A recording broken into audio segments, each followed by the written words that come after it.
From the line across the ocean to the land beyond the mountains, through the Sahara, we bring on sport news, live analysis, expert discussions on trending stories in politics, business, socio-economy, sports, and documentaries.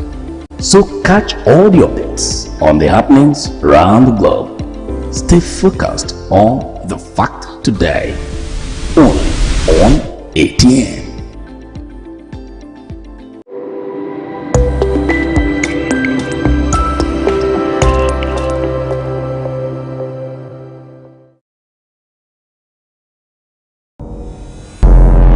Every day, our lives are changed by history. We are one people, all of us. Leaders, politics, Nobody's ambition is what's the blood. I have fought a very firmly. natural occurrence, war, and the world economy.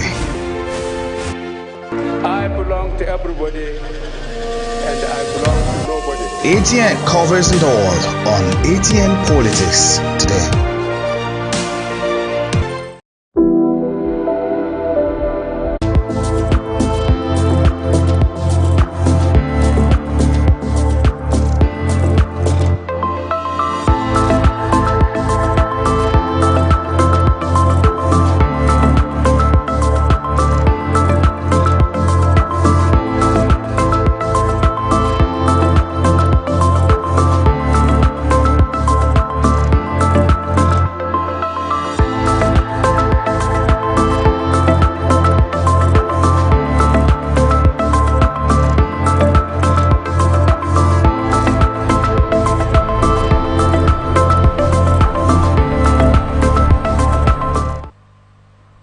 Welcome back. Joining me on today's Atn Saturday live is Asimi Adams.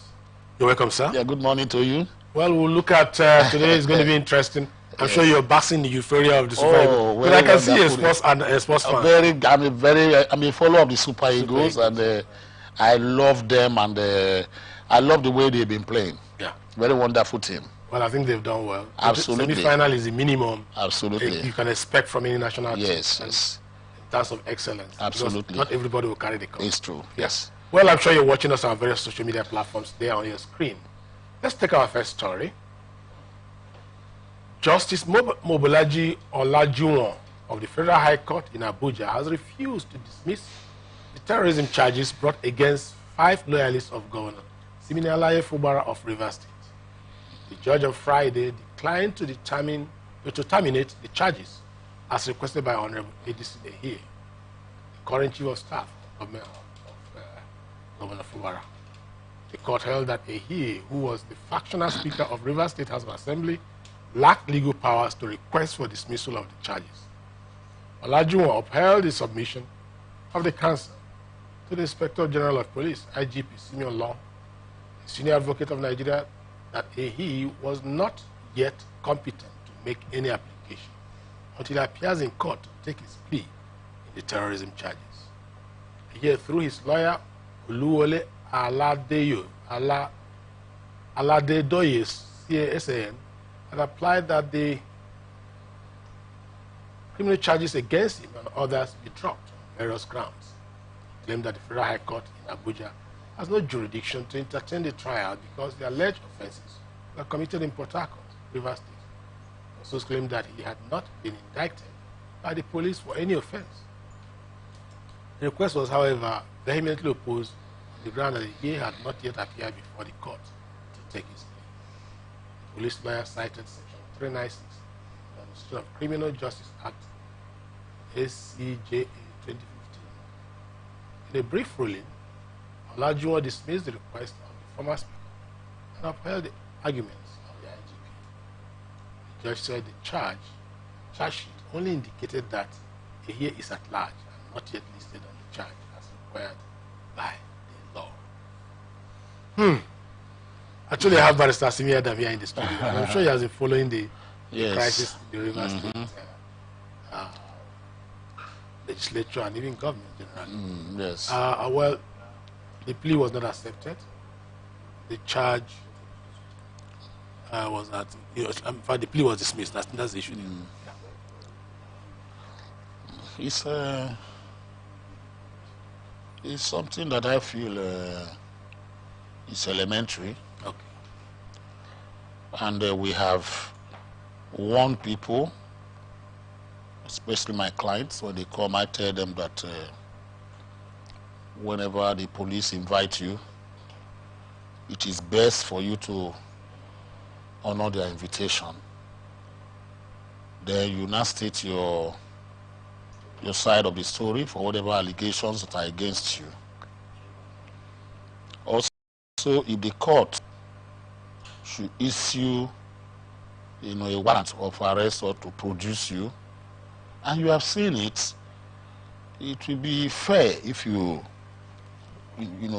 go to that particular court. Submit yourself, because no man is above the law in Nigeria under the Nigeria Constitution. Submit yourself, and when you get there, you have openings. There are leeways that are open to you. If you are not properly charged, a plea will be taken, and your lawyers can apply for your bail, which is a constitutional right that is given to anybody that is accused of any offense.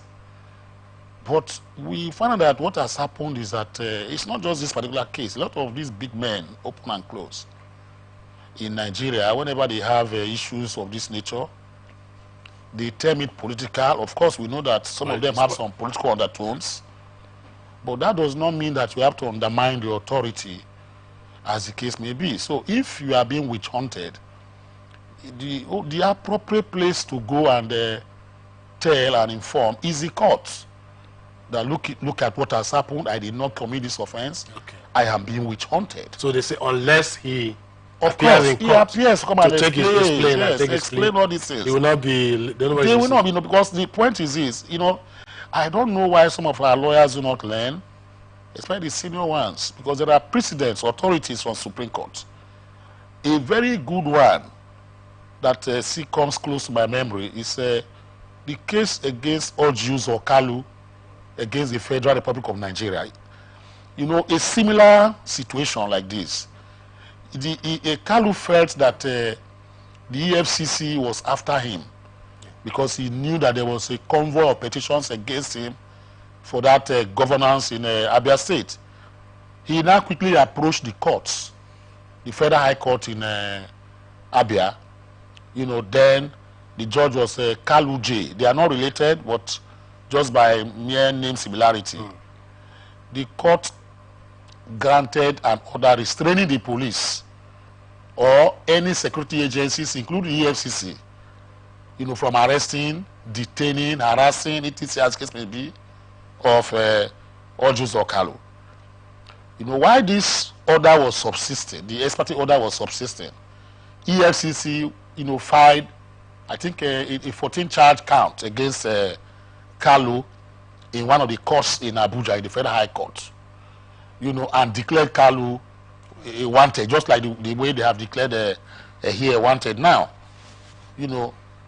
Kalu's lawyers approached that particular Federal High Court with a similar preliminary objection, a PO like, here's, lawyers presented before the Abuja court, and also complained that it is not the jurisdiction of the Federal High Court in Abuja, to entertain such matter because these offenses or whatever were committed in Abia State.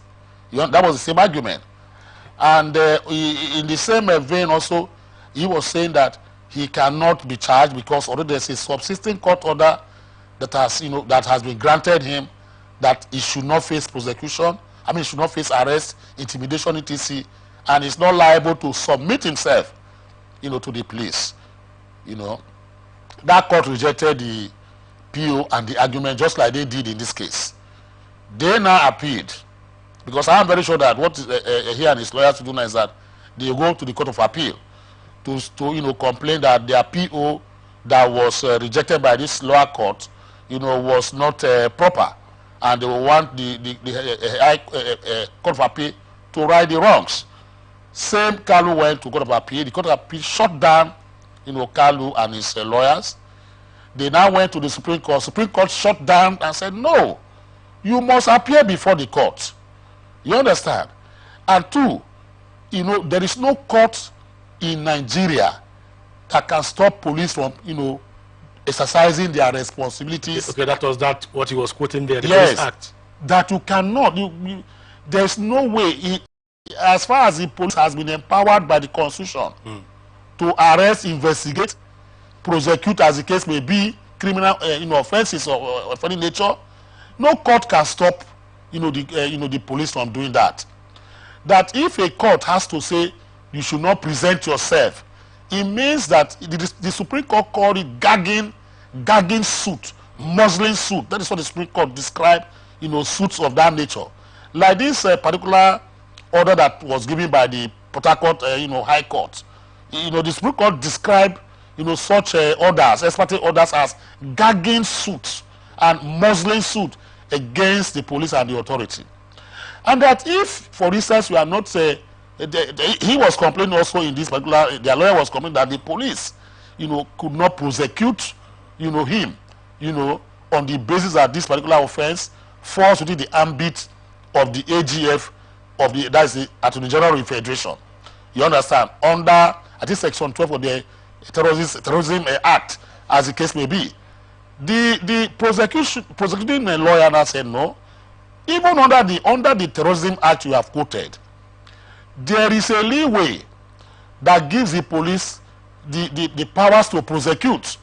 The AG, yes, is in charge of prosecution or whatever as case may be, under Section 174, can come and take over that matter from the police, prosecute, and can even discontinue, the matter under Section 174 of the 1999 Constitution, under the doctrine of nolli prosequi. You understand? So these are the things, the ingredients that this has come to be. So at the end of the day, you ask yourself question, because even you look at what has gone on. I read Falana. Falana, wrote copiously and studiously on this issue of what he termed big men evading justice, by trying to get and collect high-profile lawyers to solicit for them and intimidate the court, and preventing them from prosecution of crimes allegedly, committed. Yeah. You understand? Now, let's look at this thing from point of view of the Peace Park in Rivers State. Good. How does this affect that Peace Park? Because ordinarily, I thought that they were all asked to drop their prosecutions and then embrace peace. Where does this come? Does it give any indication that there is peace in sight in Rivers State? There is no peace in sight. The peace we have in Rivers State, the political peace is peace of the graveyard. I understand. It was, I think, Aristotle, that once postulated that peace is not forced. You cannot force peace. You cannot bring two people that are having issues and say you must come together and have peace. Peace is encouraged. Peace is structured. Peace is something that the two parties must integrate. Must be ready to accept for peace to reign. There's another argument that I said, which I have bandied here before, and some other forums that I have been, that the most disadvantageous peace is far better than a just war. I have said that, but I don't know exactly where to place this now. Now, the agreement they had in Abuja was that there's an 8-point, is it demand, will I call it now? Peace Pact. Peace Pact, that Party A has to do this, Party B has to do this. I believe that to an extent, the governor was, trying to implement, some of these resolutions. Like, for instance, the recall of the commissioners. They were recalled. I think the governor withdrew his case from, from courts. I don't know if he still has some of them, in the registry or before the registrar's table. Then the other one is that he should represent the the budget. I think that is the area the other party is feeling that is reluctant to do. Because if you can, for instance, recall these people, why are you not representing the budget? And the governor has said, I will represent the budget when the matters in court. When the matters in court are settled by February 28th. So they feel that that is a way of grandstanding. No, but you understand? It was not the governor that went to court. Some elders went to court. Of course. So the matter was not before him. I think it was fair to have said that. Of course, you know, because it was fair for him to have said that. Yes. But the problem is that, you know, the people he is dealing with are not satisfied with whatever action he has taken or keeping that in the cooler for a period that long. You know, so it's like those who are just interested in taking their pound of flesh. Yeah. They feel now is a time that they must, you know, beat him to pulp and submission. And if you don't kill a snake, you know, make sure it is dead and you burn it, and the snake can come back. That kind of mentality is not very good for peace. It's not good for peace. So, so I have advocated. You see, what I have said in this matter is this. I don't know why, because the elders in River State, I have called on them a number of times. Don't play politics with this particular issue. What the elders should do, in my own opinion, is to intervene, because the governor is being distracted. Let us face facts and reality. The governor is being distracted. It's just like a man who is walking on a lonely path. He's always, you know, looking over his shoulders every time he's going, and when it's getting darker and darker. So the governor looks distracted. You see, I was asking the the question and the proprietary of why a speaker that was there, the factional speaker here, had to leave his position, resign from the position to go and accept the position of a chief of staff. Now, he left the other 4 members who were on the side of the governor in the House of Assembly in limbo. I don't know where they are right now. Nobody has said anything about the other 4 or 5 of them, whether they are still in existence or they have coalesced into the other 20, whatever, to form a group. Nobody knows. So as it stands right now, the 4 or 5 members that were on the side of here, where are they? Who are members of the House of Assembly? So it means that there is no peace. There's problem in the Rivers House of Assembly. So these are the things we have to look at now. So this matter should have been stepped down, so that though it's no longer in the hand of any individual. Yes. Because you have state against. I think that's how you put it. That is the state against the. Exactly.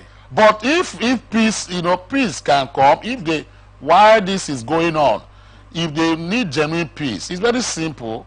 If they agree and it's okay, let us withdraw this matter out of court and settle, which is an opportunity for you to do that. Can it be withdrawn? Of course, there are a case of verbs. There are verbs. Okay. Under which you can withdraw, and the AG Fed can also be mandated by a superior party to say politically we want to resolve this matter. Okay. We don't want this case to continue. Go and discontinue this matter. He has the powers under Section 174 to discontinue. So a lot of things. I believe peace is priceless. Yes. So all right. Let's hope that there will be peace in Rivers State, because where we are now, it's no longer in doubt that Sim Fubara is the governor of Rivers State. Absolutely. The matter has been settled by the Supreme Court, and then we are Rivers people. We want governance. I like one language that the governor used. He said he does not believe in dirty politics. Yes. And being a civil servant, being a public servant, he believes in giving the dividends of democracy. Of course, the other party also have their issues. They don't want their structures to be thrown around. According to them, it's only a tree that will stand. And if you tell the tree that you're going to cut it, and it will wait there. It will wait there for you to cut. But sir, if I chip in or something, when I hear people say, I don't want to be involved with dirty politics. What is dirty politics? Even in the United States of America now, the podium on which democracy and contemporary politics rest, yes. Nine in the world, you can see the bricks and mud being thrown at each other by Biden and Donald Trump. Respectively, for Republican and the Democratic, the Democratic Party in the U.S. So when you say politics, you don't want to be involved in dirty politics, then you must, or you are not ready to play politics in an environment, firmament like that of Nigeria. Yeah. Because Nigeria, we have seen people. You see, Yes Wike is not the first, a politician with this kind of hue. He's not the first politician in Nigeria that we have that say, this is what I need. For instance, yesterday, I listened to him while he was launching, or whatever they call it, flag off of a project in Abuja. As he was addressing the people, the press and everybody, said he now acknowledged the presence of people, his friends, and the commissioner of police. You know what he said? He said, the commissioner of police, you are welcome, but next time when I'm seated, don't come late. You understand the point? So, so we have people like that. K1 Badiwo was in that particular mode. Adedibu, the Amala politician, and from the Ibadan, was like that. Then you have Busari Adelabu. Then they call Ben Clemency. They will tell you that I will win this election whether you like it or not. Rugged politicians. This is my state. I will win this election. If I don't win, I'll create problem for you. They don't hide their mouth. You understand the point? And so they say the way it is. So we have politicians who are bulldozers. For instance, when Kalejaye, the representative of the House of Reps, chairman on FCT was addressing Wike, said, the political mathematician of our time, legendary. Wike was very happy.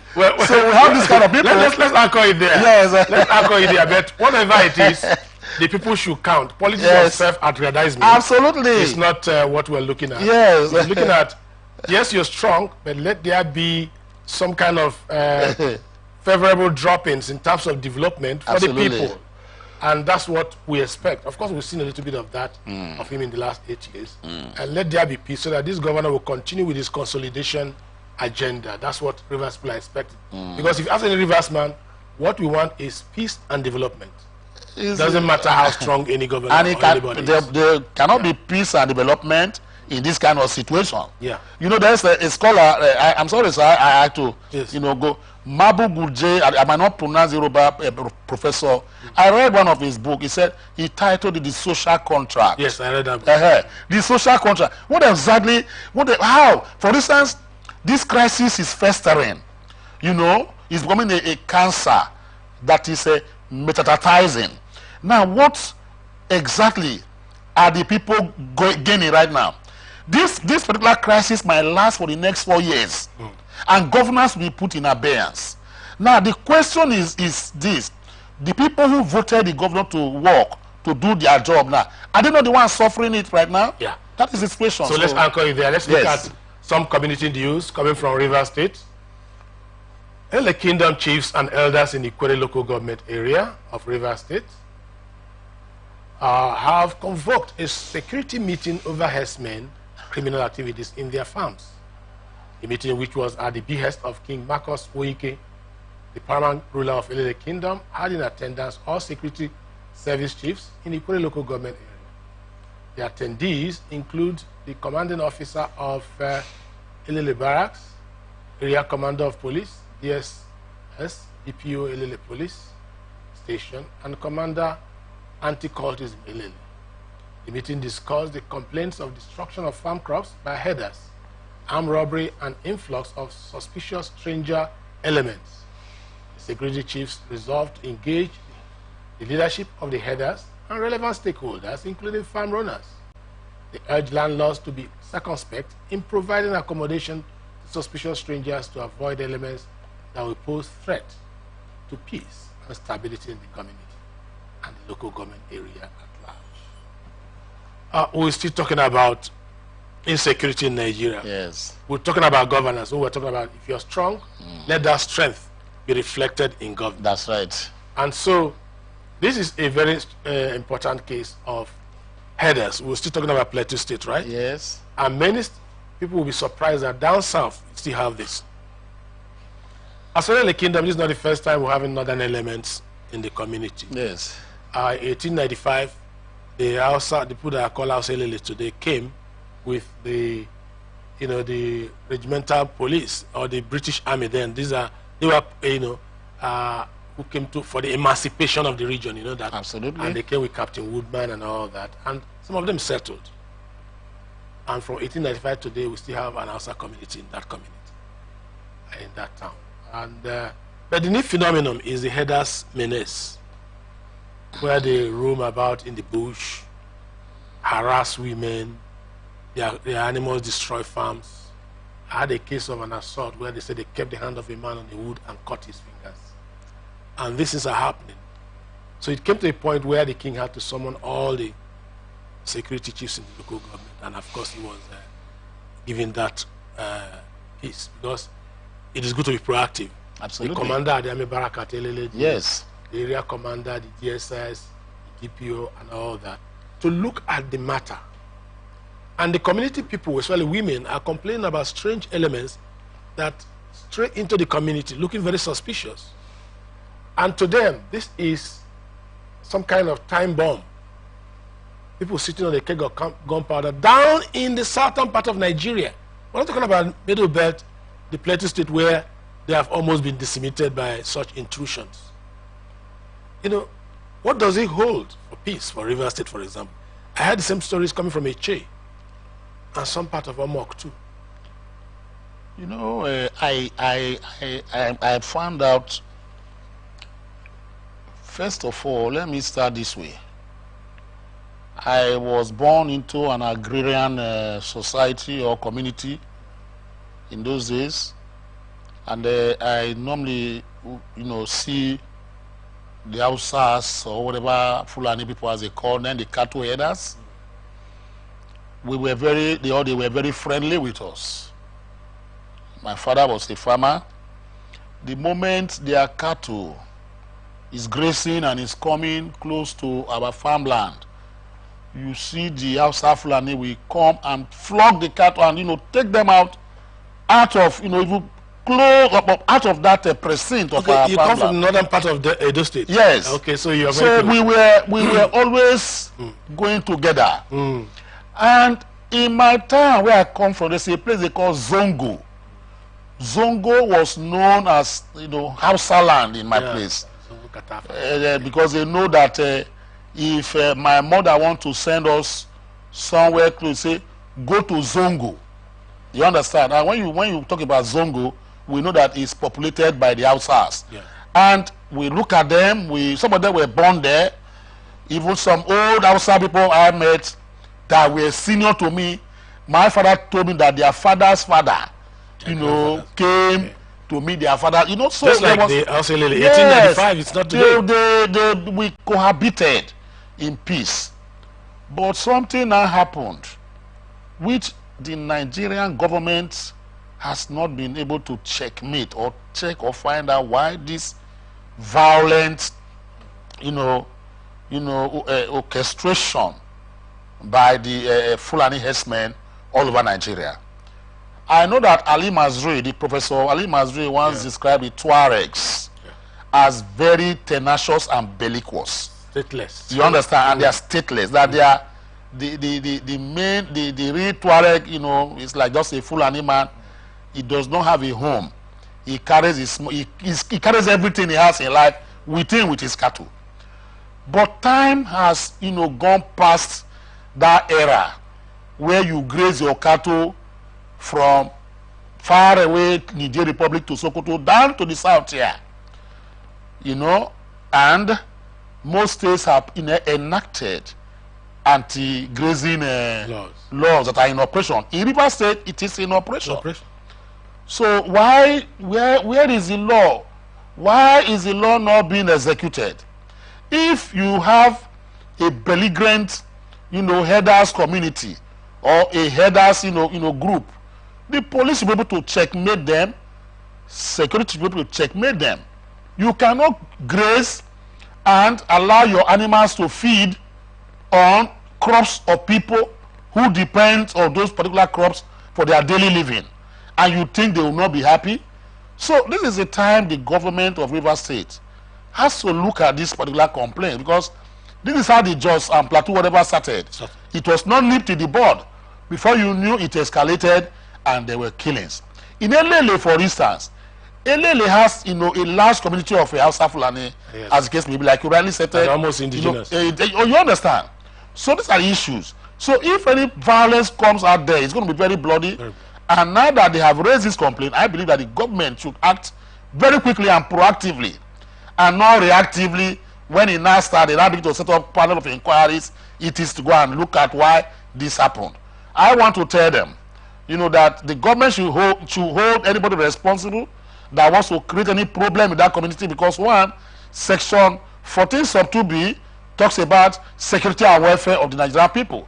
So if you cannot secure the people, security means in this kind of situation where a man trespasses to my own property, and at the end of the day I'm helpless and hapless, because I feel that he has superior power of arms, or maybe strength, to kind of bring me down.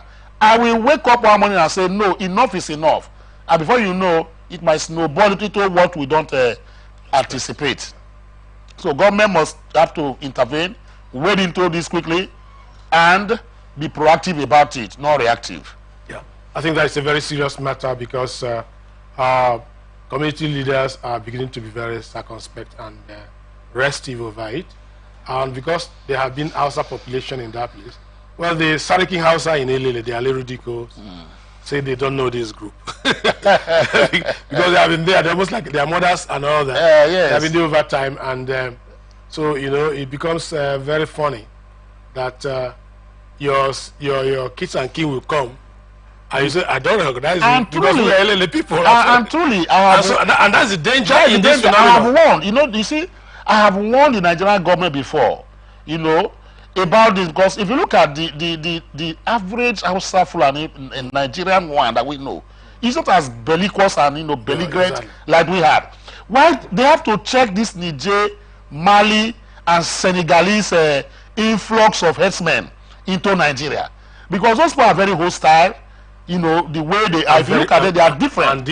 And wicked. They are different from the people that we know here. Exactly. Because the Hausa Lele came in 1895. So they integrated, married our women, and we went to school with them. And the Sariki said, I don't know them. I don't recognize them. So there might be foreigners who have been hired as mercenaries, to create because problems. they're not even living with the Hausa Lele. That's right. They are living outside, in the bush. In the bush. With their small houses. So that is the problem we're having. So they have to checkmate them, and proactiveness is the key to or the solution to this particular matter, as the case may be. Well, let's take the last story before we go on a break, and I can see one of my new guests smiling.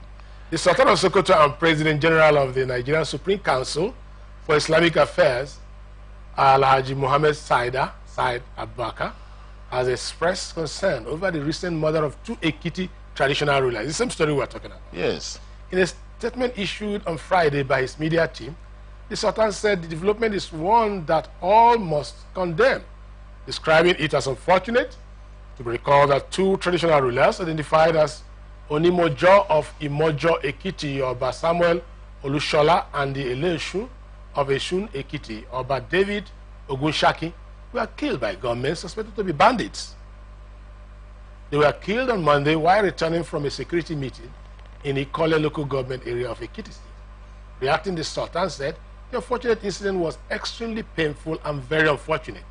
He called on Inspector General of Police and heads of other relevant security agencies to go after the killers and present them before the law of the land for justice to be done. The police should take its anti-crime battle to these criminals now, wherever they are, wherever they are, and ensure that no matter their status and stature in the society, they should not be spared and must be brought to justice, while efforts must be made to henceforth prevent repeat of such dastardly acts before it happens in the future, he said. So we are talking about what is happening in Elele today, and that meeting is a preventive meeting, proactive, not reactive. Yes. Because of what happened in the past. We're talking about, now look at what's happening in Ekiti State. 2 monarchs were killed. Yes. By the same kind of belligerent, personality that you don't understand, that are hiding in the Absolutely, bush yes. and calling themselves herdsmen and they are bandits and all that. Well, the Sultan also is talking because his fellow monarchs are involved. He has not spoken when little farmers in the bushes, in the very villages are involved. Well, yeah, you see, well, I think when people like Sultan, begin to lend their voices, to this cry of the common man about insecurity, etc., as the case may be, I think for me it's alluring. It's okay by my thoughts, and I would also suggest that prominent traditional rulers also should lend their voices, Exactly. even though it's a partial whatever, because they have murdered one of their own. It is sad. They are all human beings, as case those who were gruesomely murdered are human beings, as case may be. Now it goes to show you how helpless and helpless the people have become, because in those days it was very rare for you to hear that somebody goes to the palace or maybe captured To kill a monarch. a traditional ruler or a monarch, Bandits. and slaughter that monarch. And unfortunately, this case, they were coming back from a security meeting. yes, it was a matter because the paraphernalia of office is still with them. Exactly. If you are coming from a security meeting and you now met your death or whatever, then what was the essence of attending that security meeting? Now, in this particular case, it was sacrilegious. It was anathema to our morality and existence as a nation that you hear that your traditional ruler has been gruesomely murdered. Especially in Yoruba land. I know the Yorubas respect their traditional rulers very well, So this is one thing. And the second one, the unfortunate incident is that one of them who was gruesomely murdered is a high-profile, surveyor, a doctor, a PhD holder in surveying, who was a lecturer, who taught so many surveyors in Nigeria today, and who made them what they are today. So a man of that caliber, has gone with his experience, that he ought to have impacted into young surveyors who are coming up, to be in that field. He was idolized by those, by those surveyors who knew him. And when he was murdered, a lot of surveyors were mourning, as if it was something like a brother to them or a father to them. So that tells you, the kind of personality that the man was. Now, talking about the security issue, the keeping in abeyance of that section 14 sub 2b by all government at all levels is worrisome to me. When we talk about security, people say federal government. You refer to the president. You think he's the one that will keep security in a remote village like Auchi, where I come from? Yes, the president has a right to give orders. What about what is the reason and essence of the local government, whatever that we have? What is the essence of the security votes given to governors, in these states, or monthly allocations, etc.? What is the essence of the commissioner of police, the DSS director general? In most of the states we have in Nigeria today, we have GOCs of army brigades here and there. What is going on?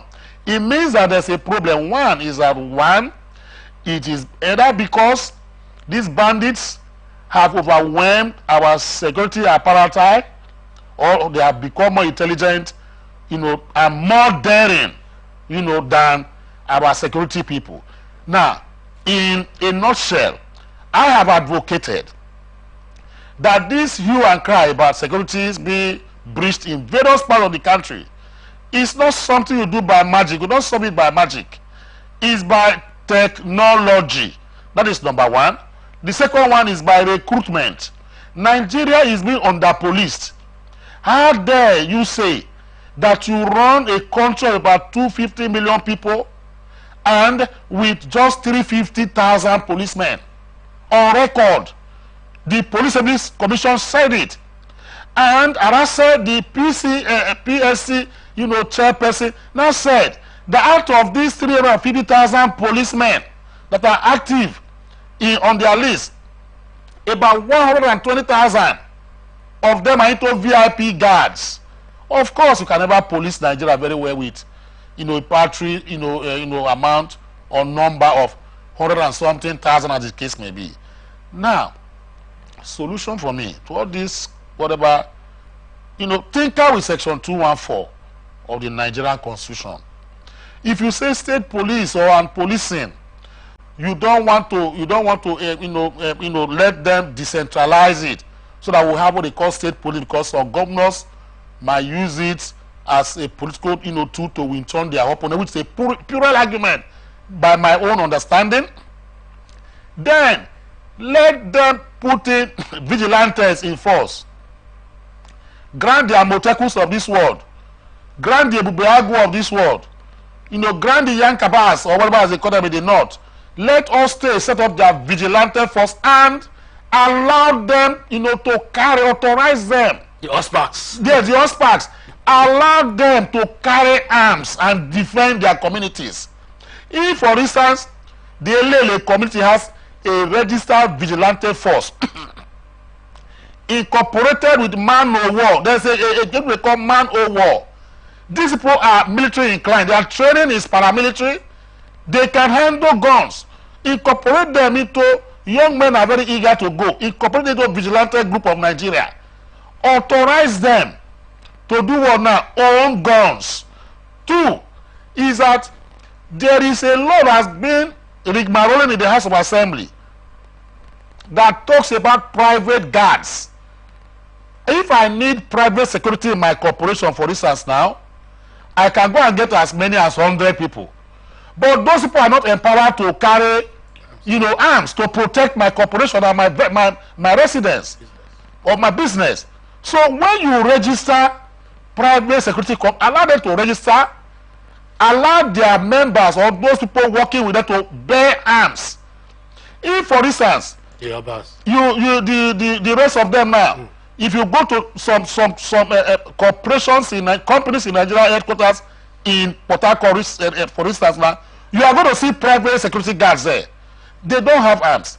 Assuming you allow those people to bear arms, they will be the first people that will attack those intruders before the police will now arrive. Exactly. That will now neutralize the powers of these people. I think you're right. For example, if the Amatoku was carrying guns, for example, and the Obas had private guards, of course they would resist. I'm sure they will resist bandits. But they resist bandits. Are they soldiers? They are not soldiers. Gun for gun. AK-47. They would have resisted, and the monarchs wouldn't have just been killed like that.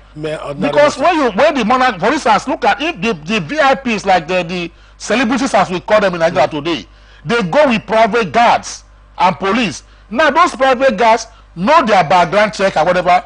Allow them to carry arms, AK-47, assault rifles, to assist the police. So when incidents happen like that in this estate now, the private guards we have here can resist them before the police will not call for reinforcement and whatever to help them. They will run away. But when they are incapacitated, and you now find that there's an attack in the premises, the guards are about 5, they don't have the tools, they will run away. Well, this is different from the call for individuals to carry license. No, I wouldn't subscribe to that. Which was in National Assembly. No, I said I made my memoir. I made my memoir that what's his name? This man that is fronting it. What's his name? This popular senator. Forgetting his name. I'll remember his name very shortly. Yes. My memoirs I raised, to them was that. Let me tell you, the moment you allow everybody to own guns, you'll be carrying dead bodies on a daily basis on the street, because Nigeria is not a regimented arrangement. Just little quarrels we have on our bus stops, you see bloodshed everywhere. Exactly. I saw somebody the other day. Emotional intelligence. Of course, intelligence. So the quotient is not there. A man hits somebody from the back, he comes out with his jack, break everything and say he's ready to die. If that man has a gun in his car, he will shoot immediately and kill. Even in the US, they will say gun control now, control now. So that's not so. It's different from your position. Is different from the issue of people individuals carrying registered guns. You're talking about organized, regimented groups. Absolutely, to protect us. All of us cannot begin to say exactly. We want to go out. There will be anarchy. For instance, we have this estate now. We have what they call OSPAC is there. Allow OSPAC. Because if a member of OSPAC misbehaves, you know where to trace the person to, and you know how to arrest him for whatever he has gone to, maybe use his rifle to go and rob, as case may be. You understand? Yeah. But you allow them to have kalashins.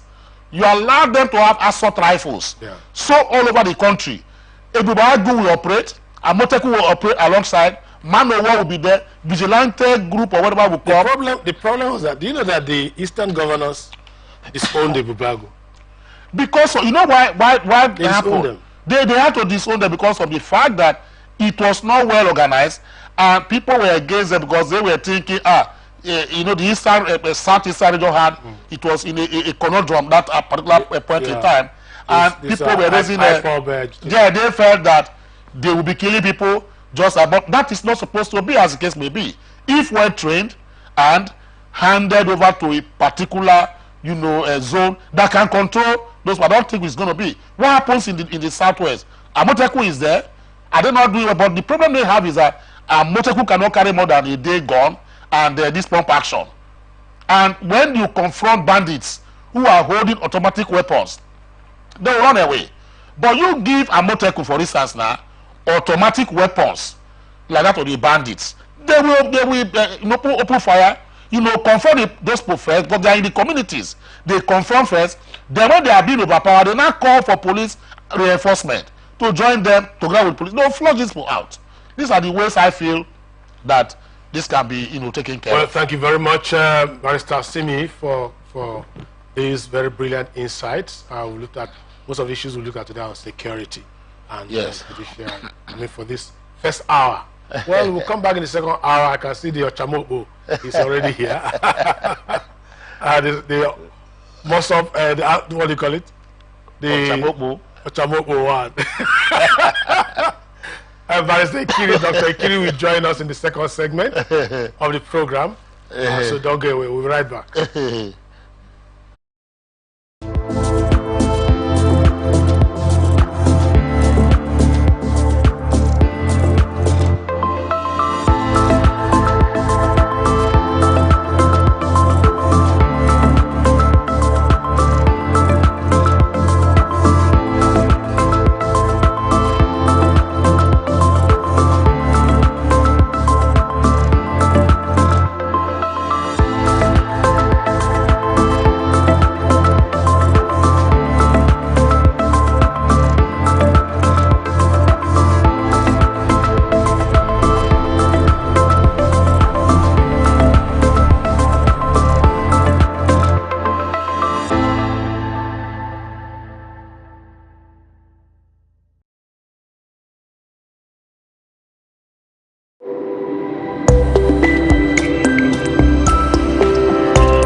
from the line across the ocean to the land beyond the mountains, through the Sahara, we bring on-spot news, live analysis, expert discussions on trending stories in politics, business, socio-economy, sports, and documentaries. So catch all the updates on the happenings around the globe. Stay focused on the fact today, only on ATN.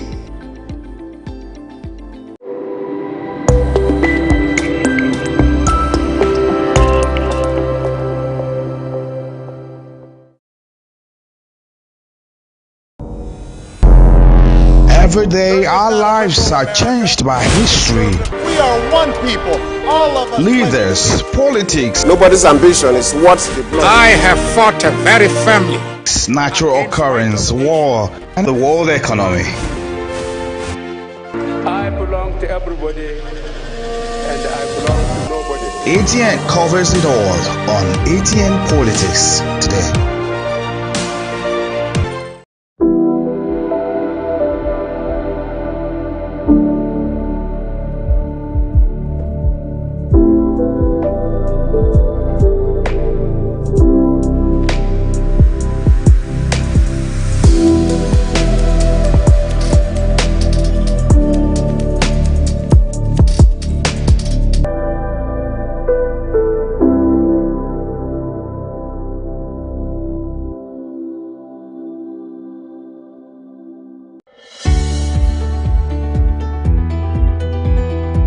People into the country illegally. That is amazing. Honourable You human on the point of order. Honourable you On the point of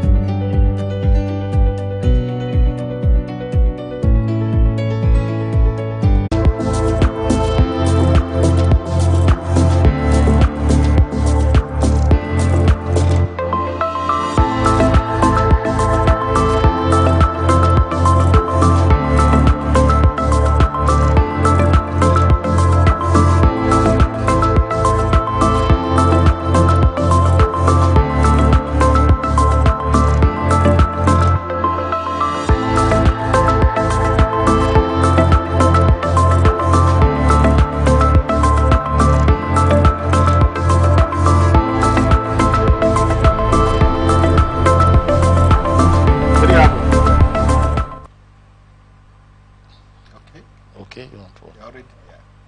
Oh my God. Well, you're welcome. It's a Saturday morning. And we have Dr. Abraham Ikiri joining us on the show this morning. And of course, don't forget it's your flagship magazine program, Okay. Atn Saturday. Well, the panel is complete now. I have Barrister Simi here in the studio too. Dr. Abraham Ikiri. Well, my name is Bon Woke, and let's take the next story for this segment.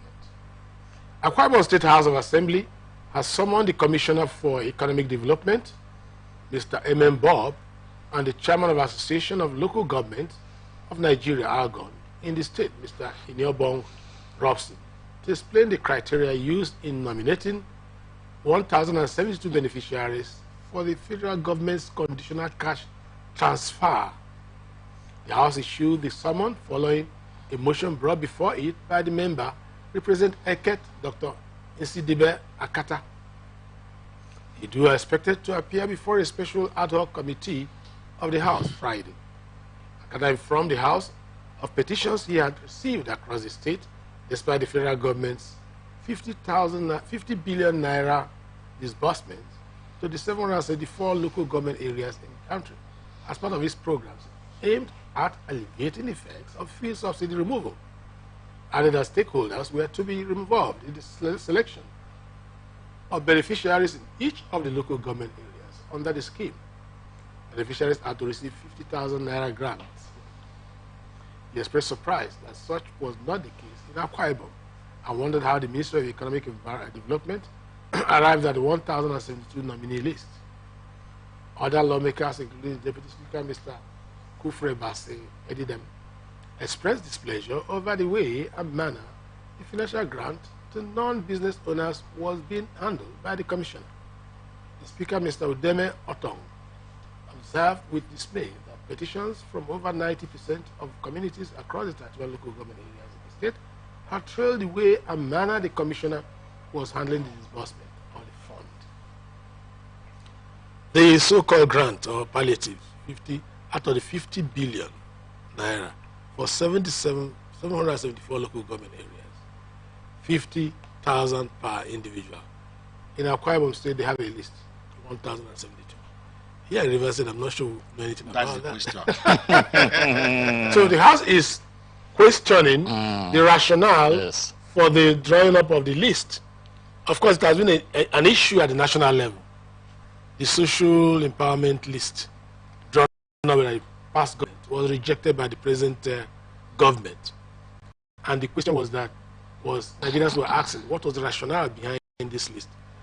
Nigerians said, well, the list was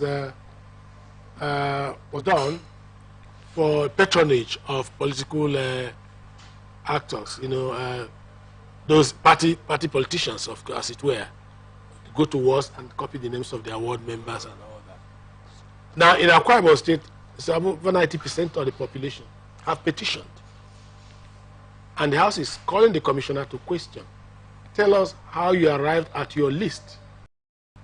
So let me start with Dr. Abraham Ikiri. Well, first of all, we had even questioned earlier the rationale behind that kind of spending spree. Yeah. Say you are helping. The Buhari administration came up with that. And we asked, how did you generate the list? They say cash transfer and all that. And consistently, only an infinitesimal group of people, a coterie, have been benefiting from this. And when another administration like this one is, the same group of people, you begin to question. You recall that when the minister, who is now suspended, the minister for poverty alleviation and all that, her suspension generated a lot of uproar. Now, one of the revelations from her office is that Tunji Ojo, who is also a minister in one other, that his company, one of the contractors, yes, his company was contracted to generate a record, a register of poor Nigerians from his own side. And this contract was worth over 600 and something million. Other people also had. Just to generate register. Just to generate a register. Good. That is not the question. 1,072. That's the question. That the only poor people in Akwa Ibom. That is the question. Yes. Now, it is even good that Akwa Ibom has raised alarm on their own. Here in Rivers State, some people are milking us dry. They are only. Are you sure there is such a regime? It is there. It is not. It is national. It is there. It is there. Maybe some political parties are managing it. Some few people. That is the way they are also eating their own. And when you now, as we are raising alarm now, for people to ask questions, as people in Akwa Ibom are asking, you see, some people will now say, you don't want them to exist. You are interfering in their business. Yeah, but this is a formal channeling to the house. Yes, so that is the issue. That instead of this distribution of money, you see, it's like the military government those days had their thinking cap. Instead of giving money, they formed the People's Bank, led by Dr. Tai Shorin, and the means of getting loans from People's Bank was at least almost seamless. People walked in and got something. So that kind of like we have a system in Rivers State now that is working. The microfinance bank in Rivers State is working. I had civil servants carrying forms left, right, and center. Is it not this? That is the kind of thing that we need. Yes. Because the Rivers State Microfinance Agency was formed since. Yeah, but it wasn't as active as it is now. Yes, 8 years of Wike administration killed it because it was like let the poor man die. Now it is now that the present administration said they have domiciled 4 billion naira. And people, civil servants are rushing. Yes, and you go through the now reactivating agency, microfinance agency. It is being reactivated.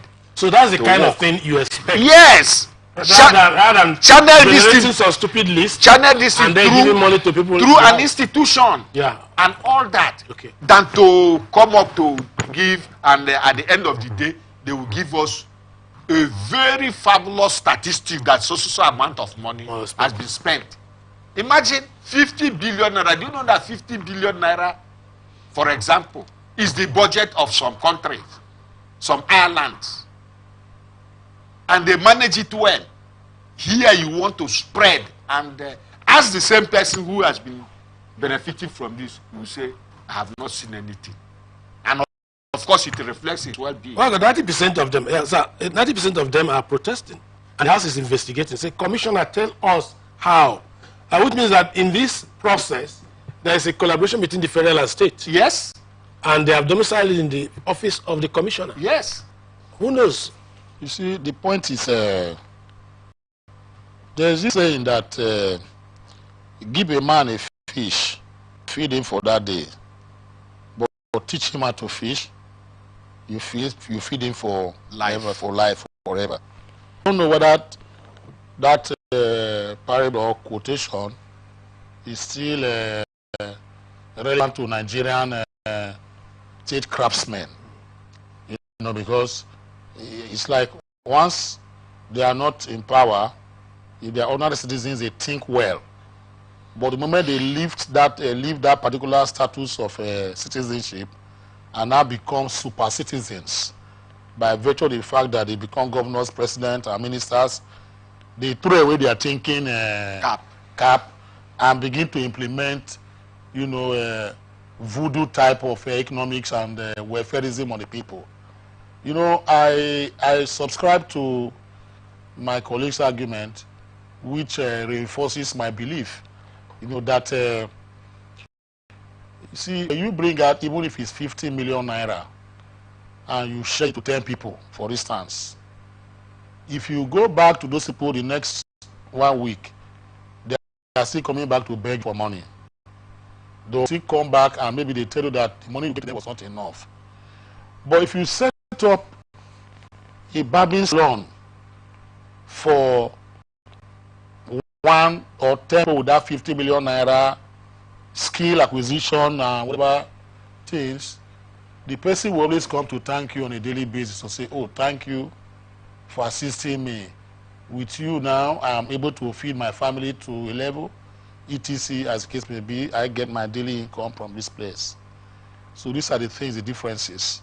So I don't know why the government will fritter away a humongous amount of money of 50 billion naira to 36 states, 774 local government areas in Nigeria, and you think that you are going to be, you know, they are going to do very well. No.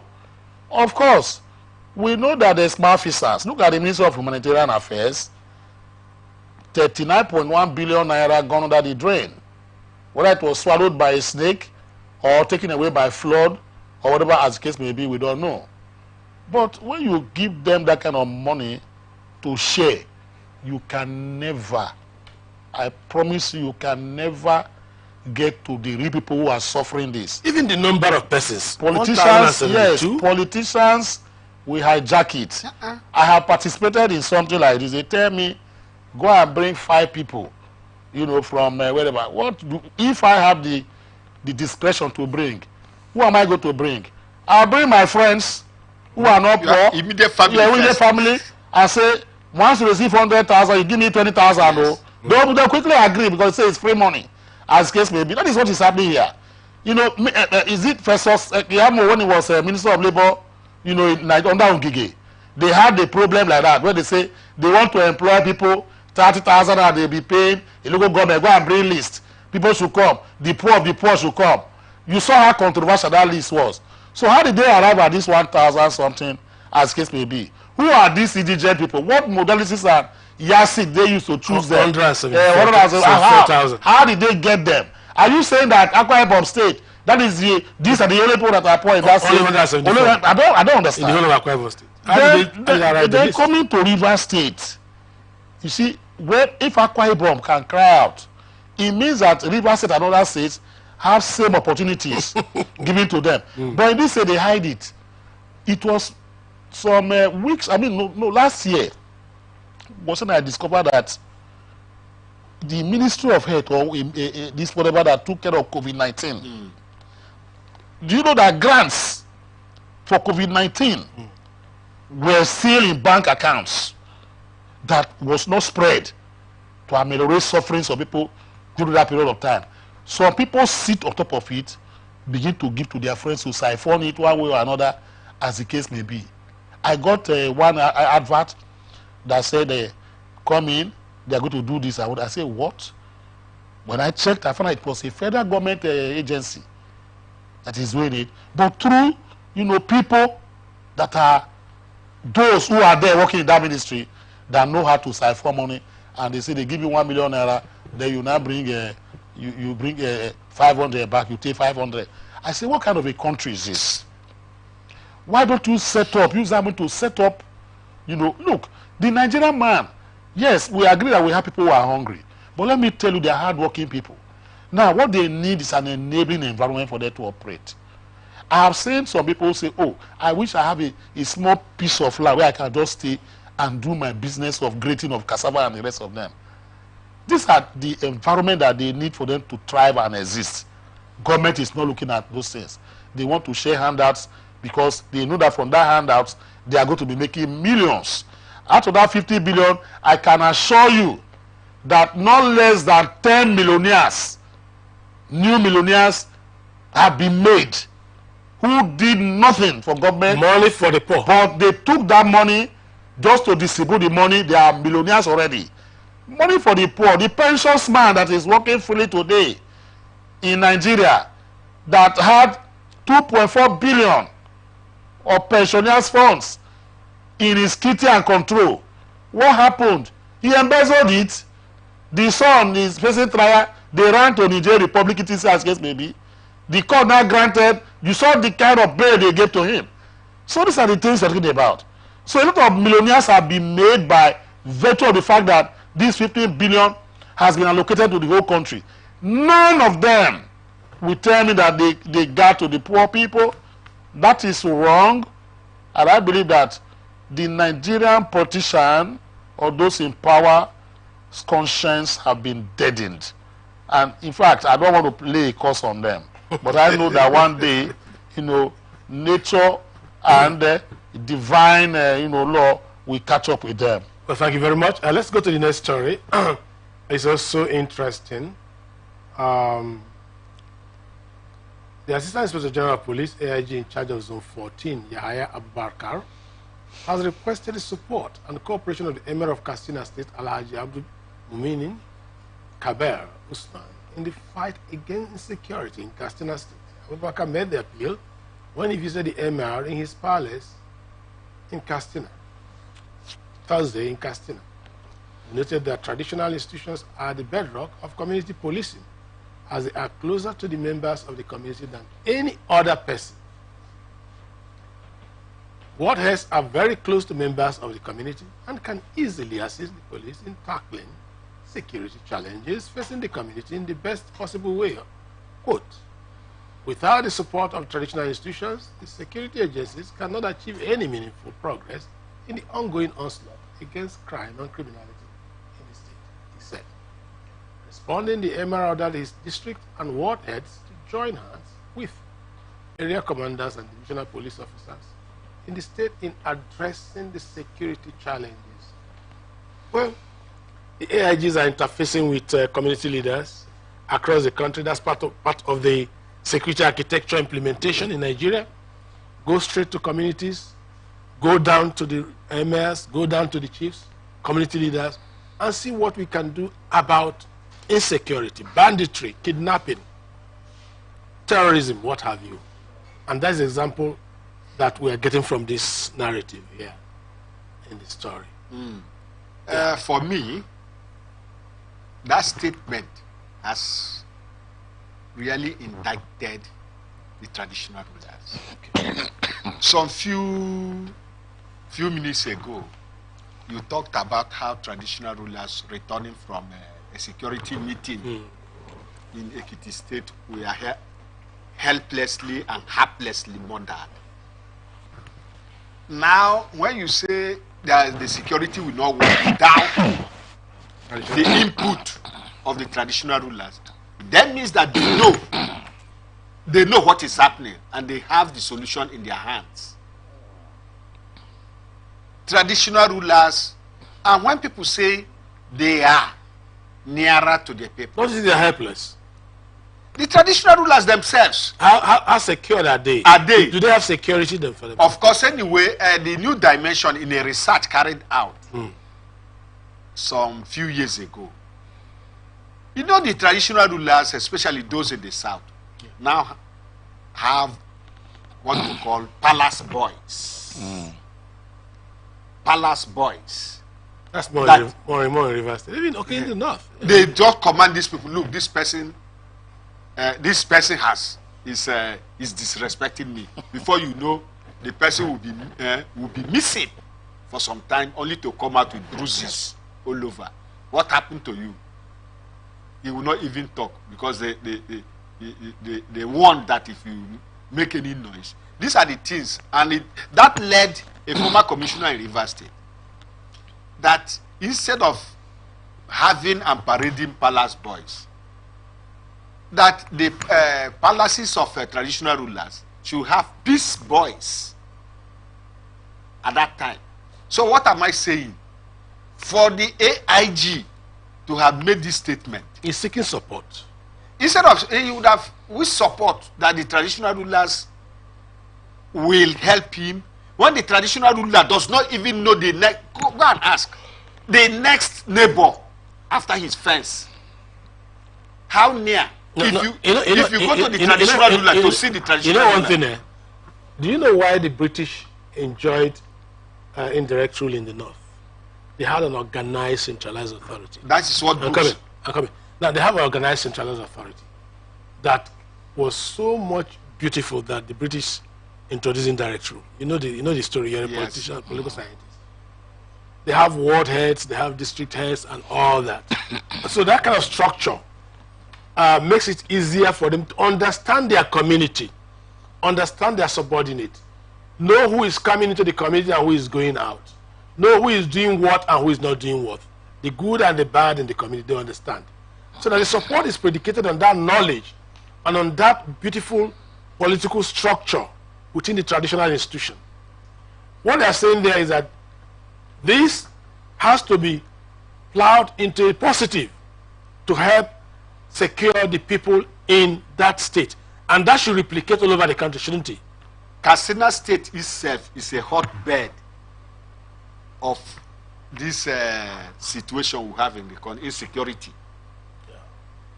And before the arrival of this AIG, does that mean that the emir of Katsina has been passive?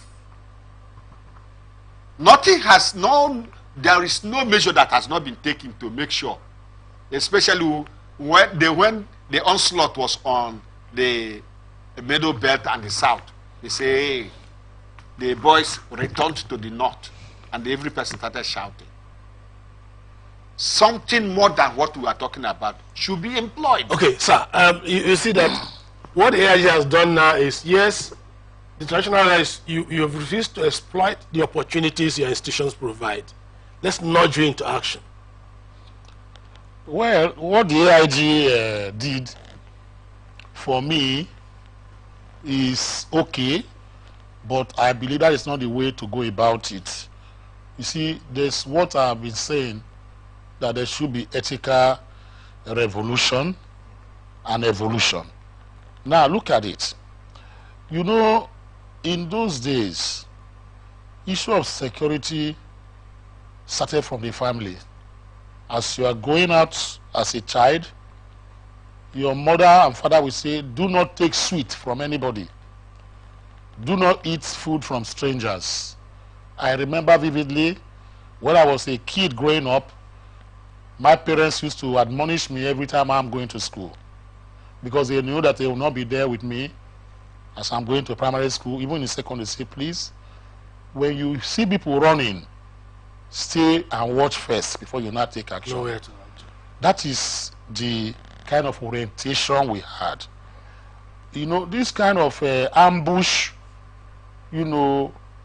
sort of, pushing a particular, mantra forward that the AIG has done will not work, because immediately you leave that palace, the Oba will go to his dining hall and eat his egusi soup or whatever. The emir will go the emir will go and eat his tuwo shinkafa and drink water and go and sleep. Then they say he came, police came and said we should. What is their work if they are not telling me to do this? That is the question they'll be asking his palace chiefs, as case may be. But when you go there, you set in motion. It's not something that will take immediate effect, but you have to do orientation of the people. You have to campaign, sensitize them. I thought that was the advocacy he's not doing it properly. Okay. He has come to address the traditional ruler in that kind of mode. That should not be. That was the reason why PCRC was set up. Police Community Relationship, whatever as they call it. The reason why that was set up was to enlighten people, for them to know that police is your friend, help police to do security and monitor your environment as the case may be. They are not doing that. Now he has told the traditional ruler, he has gone. He might not even go to that palace again. Maybe when the governor is visiting that traditional ruler, maybe next year or something like that. That is not the way to push it. But you make it a narrative. As you come in there, you share pamphlets, you gather them in the community hall, all traditional rulers in that particular vicinity, you gather them, lecture them, people come to sensitize them and tell them the importance of what you have to do. I was discussing with a friend in Britain the other day. He said, let me tell you, if you are in a distressed position, in your house, what do you need to do? You don't need to pick your phone and start searching for whatever. Just dial 911, whatever they call it. And within minutes, those people will arrive. That they constantly, promote and educate people on the essence of that particular emergency number. So that anywhere you are going to, you have that number in your brain, and you know that when you have an emergency, the first thing you have to do is to do what? Call that particular number and they'll respond. So it's an orientation kind of thing that they must have to do. For instance, I remember in the estate I stayed in Festac, before I came to Port Harcourt. Now we had a vigilante. Every Saturday, they will come, gather people together and teach them what security is all about. If you see people patrolling that you don't know them in the neighborhood, please alert and call Mr. Soji. You understand the point now? He will come out and check it out. Now, if you hear that your neighbor's house is being burgled, we have to buy whistles. They gave us these Boy Scout whistles that every household, must own that time. If you don't have it, they fine you. So that whenever there's burglary taking place and somebody is shouting somewhere, you begin to blow your whistle. That will wake up the next person. They begin to blow their whistles or whatever. Before, when you see that about 50 whistling is coming up from different angles, it will destabilize those the burglars, and they will run away. That was how we achieved relative security and peace in that particular estate.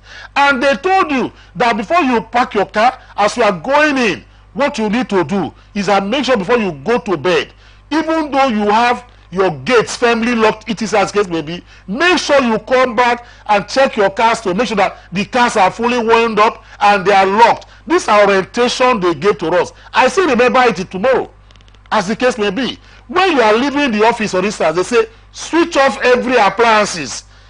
They put it as a notice. It now registers in your consciousness. Now, what you're talking about is community engagement and community continuous involvement, and this time we're talking about traditional rulers. Yes, the weekend model in Abuja, he said every local government chairman must hold security meetings. Absolutely. So it's almost akin to what the AIG is saying. hold security meetings with your ward leaders and district leaders. Do you think that that is a model? Well, the security meeting, it became just like what happened in Lele. Yeah, recently. it became necessary that such call so was made. Should it be a habit? Because it was found out that the local government council chairmen had their own security vote, which had not been put into use, and yet the level of insecurity in the Federal Capital Territory was astronomically increasing. So, as one of the measures, the question was maybe came short of querying them to give account of their. Because it's not an elected person, so you can't query them. See, give account of their security vote. So now, instead of you to be consuming that money alone, call the traditional ruler DPOs, because they themselves too the DPOs have been complaining that the chairman has not been very cooperative. The rest money, give them money. So our cars, you see, our pickup vans are not working, no fuel, no anything. No, the essence of this security meeting is to, synergize with security apparatus, but to make sure that there is peace in the community. Let me in a lighter mood, let me just tell you that when you hear they say security meeting, those who are attending was looking at it, they will bring security vote for them to share. That is just the they don't go the essence. They tell you that, let's be holding every week. They go there first of all to go and check how to share the money before they talk about how to, even secure the neighborhood, as the case may be. The only thing I feel this should happen is this: the police feel that, you see, for us, without us, there's something like security, as the case may be. That is why you find out, you see, there's apathy. That apathy between the police people and the Nigerian masses. The police have to first of all purge themselves of that particular, apathy. The Nigerian people are very apathetic now. When they see a police officer coming to your compound, they see you as a threat. He's coming to come and arrest now. Or when they see you patrolling the estate, they look at their patrol van and say, with their handcuffs that they're going to arrest people indiscriminately. So we don't have that confidence in them yet. They should try and work on that relationship first of all. The PCROC was set up for that purpose. The IG, even the way he came, is giving the traditional ruler an order instead of interacting. After it's an advocacy. It's not. It's saying this is what you must do. You don't order people like that around. What you need to do is to enlighten and educate them, just like a lecturer who comes on a daily basis to teach his students. When you begin to come in that kind of garb, you have that personage that you want to protect as like you are close to the Alpha and Omega, as the case may be. I will be scared of you even coming to relate some things with you. Lastly on this matter is this: if the people are not carried along, forget about traditional rulers or whatever, do sensitization on radio, television, as case may. Mansa was there in those days. Why? All these things were done through the media, as case may be. You don't pick out traditional rulers to go and visit them. Do mass mobilization. Nigerian police should come out and say, call this number so your emergency. Do this when this happens. Do this when this thing happens. These are things you should be disciplining people, as the case may be. Because you see, one thing is this: we are very conscious of security, but the problem we have is that I remembered, this is a live story I want to give to you. A child was knocked down. I was in the secondary school. Two of us were coming out, somewhere at about 7 o'clock in the evening, trying to go home. A bus came, knocked down a child in Benin City at that time. Do you know what happened?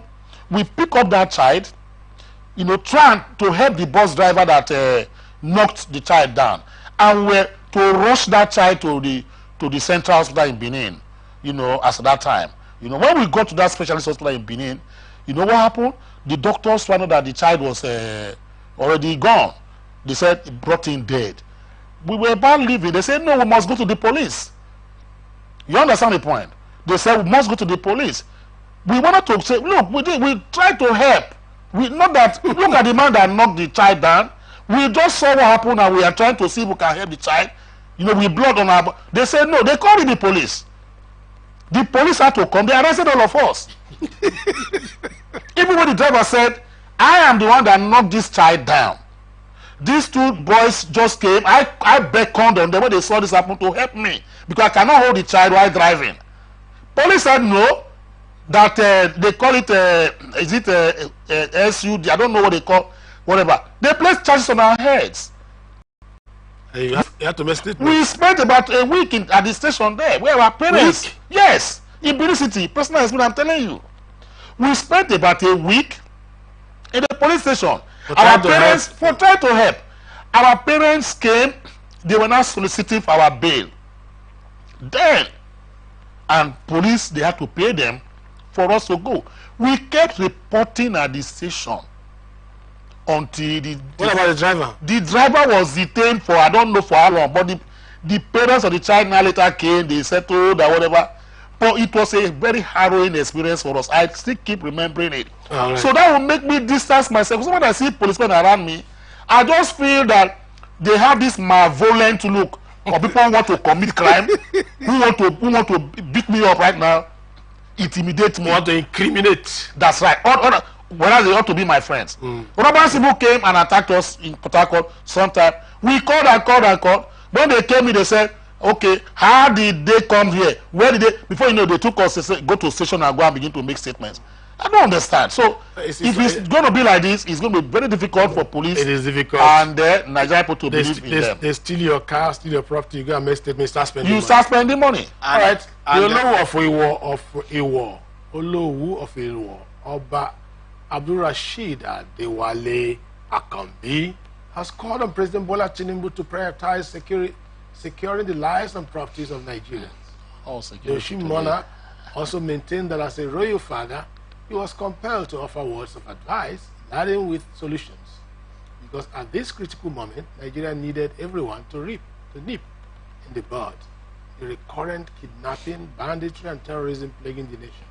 Abba Kombi, in a personally signed letter, explained that the recent security threat, emanating from incessant kidnapping by bad elements or alleged herdsmen, called for an urgent panacea, adding that it suggested to the last administration both long-term and short-term situations. The Fulani herdsmen are practically Nigerians. They exercise their civics from another angle, civic rights during elections. They participate in the process to elect new leaders but are not properly integrated into the society during the sharing of the dividends of democracy. They live in a deplorable life with no access to social amenities such as roads, pipe-borne water, electricity in hospitals, etc. Only animals are so neglected in the bush and hunted only when one is hungry. We can't continue treating them awfully and expect them to treat us well, he said. Olowu expressed optimism that the Bola Tinubu administration will ensure Fulanis in the forest are catered for. The government must invest heavily in sponsoring fewer of the Fulanis on ranching. The few trained will train others, training the trainers. I have done it in the past, he added, unquote. He advocated the commencement of a special national program to effectively monitor and ensure Fulani children are in the classroom. What a monarch. Is he trying to say that they are so hostile because government doesn't seem to be taking care of them? When they've chosen a particular lifestyle, you know, in River State here, we also have fishermen who move from fishing port to fishing port. Itinerary. What's the language for that movement? And the Fulanis also do that. You know, so there is an education scheme formulated by the federal government. Jonathan? No, military, from the military. Nomadic education. Nomadic. They are not the only nomadic people. The Jaws are nomadic. Now, see, no, and they are not hostile the way these people who are nomadic too are. See, in response, nomadic fishermen. They also. So I'm coming. So it's advocacy that they should be properly treated to avoid them treating us badly. That's the area I'm talking about. Good. That is to say, he has succinctly identified these people as the troublemakers and that they are not well taken care of. And so they don't expect that they should also treat us kindly. That is to say, they are the trouble. It's a traditional ruler that is already identifying them. You see? And it's calling on Tinubu. What policy? Yes. What kind of policy? Policy again. We have nomadic education, this migrant. Fishermen, that's in Rivers State. No, migrant fishermen, migrant, these cattle people who move about. Herders. That even their teachers go with them wherever they settle. Classrooms teaching start. When they say that was a conduit pipe for money those days. They were and when training. they say okay, this week we are moving from here to the south, then anytime they settle, they call the man come to teach them, and we don't know. We have not carried out any Survey. impact assessment of the whopping amount of money spent in this. What kind of scheme, education scheme, does this traditional ruler want us to? I feel, for me, the traditional ruler has his right to his opinion, and he has exercised it, that right to say what he feels is needed to be done. But I disagree with him wholeheartedly. I wouldn't want to describe out of respect for him and his institution that his argument is very puerile, but I will understand with him as a man that is begging the truth. You see, the truth is this. When you begin to say that the Fulanis have been neglected inside the forest and whatever, who brought them to the forest and what are they doing in the forest? Now, the second question is this. Are there no schools in that particular, for instance, Osun State and all the states in Nigeria, we have public schools? Or the states they are the states discriminating against Fulanis children from coming to attend those schools? I don't think there's anything like that. They decided to go very far inside the forest to go and dwell. That is that. The third one is that the Fulani cattle header is just like my late mother, who was a peasant farmer. The government never encouraged my mother and my father as farmers in those days. They were tilling the soil, you know, on a daily basis to plant cassava, rice, yams, etc. inside the thickest of forests in the Kukuruku, kingdom area, but it's very mountainous. Edo North. Now, there was no encouragement. But every morning my mom, my dad wake up and they want to go to farm. They prepare us for school. They say, you go to school while we go to farm. So it's a matter of orientation. How did the Nigerian government deny them access to education? In their various states, for instance, in Sokoto State, in Kebbi State, in Yobe State, I am telling you, I want somebody to, contest that fact. Now, the moment you bring your child before any of the private public schools there, automatically they give that child uniform, books, and even feed them. This feeding of, that this woman carried out the humanitarian minister, took place in the northern part of Nigeria more than the southern part.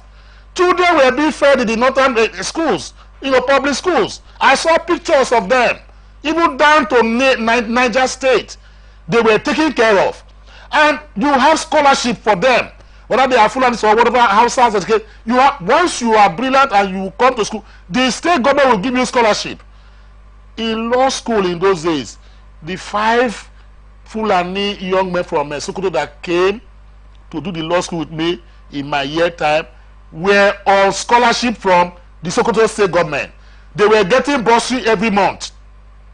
They were staying in they used to call them liaison offices of states in Victoria Island. So I don't know where this argument is coming from. Now, if you want them or government to cater for the Fulani people inside the forest, who are doing private businesses, the cattle rearing business is not a collective one that you say that the government will derive funds to, that will now fund the federation account. It's not a national or natural resources for the whole country, where like oil, it is as case may be. These are private individuals doing their businesses. If you want to own a ranch, why should I establish a ranch for you? I have about 1,000, 2,000 cattle. I have to go out like the Igbo men do. The Igbo man wants to start a spare parts business. He is from Anambra State. He leaves that far-flung Anambra State and goes to Edo State. He does not intimidate the owners of the land. He goes to say, please, I need a store where I can shade my goods, where I can sell my wares. He will pay for it. Why can't the Fulani man sit back?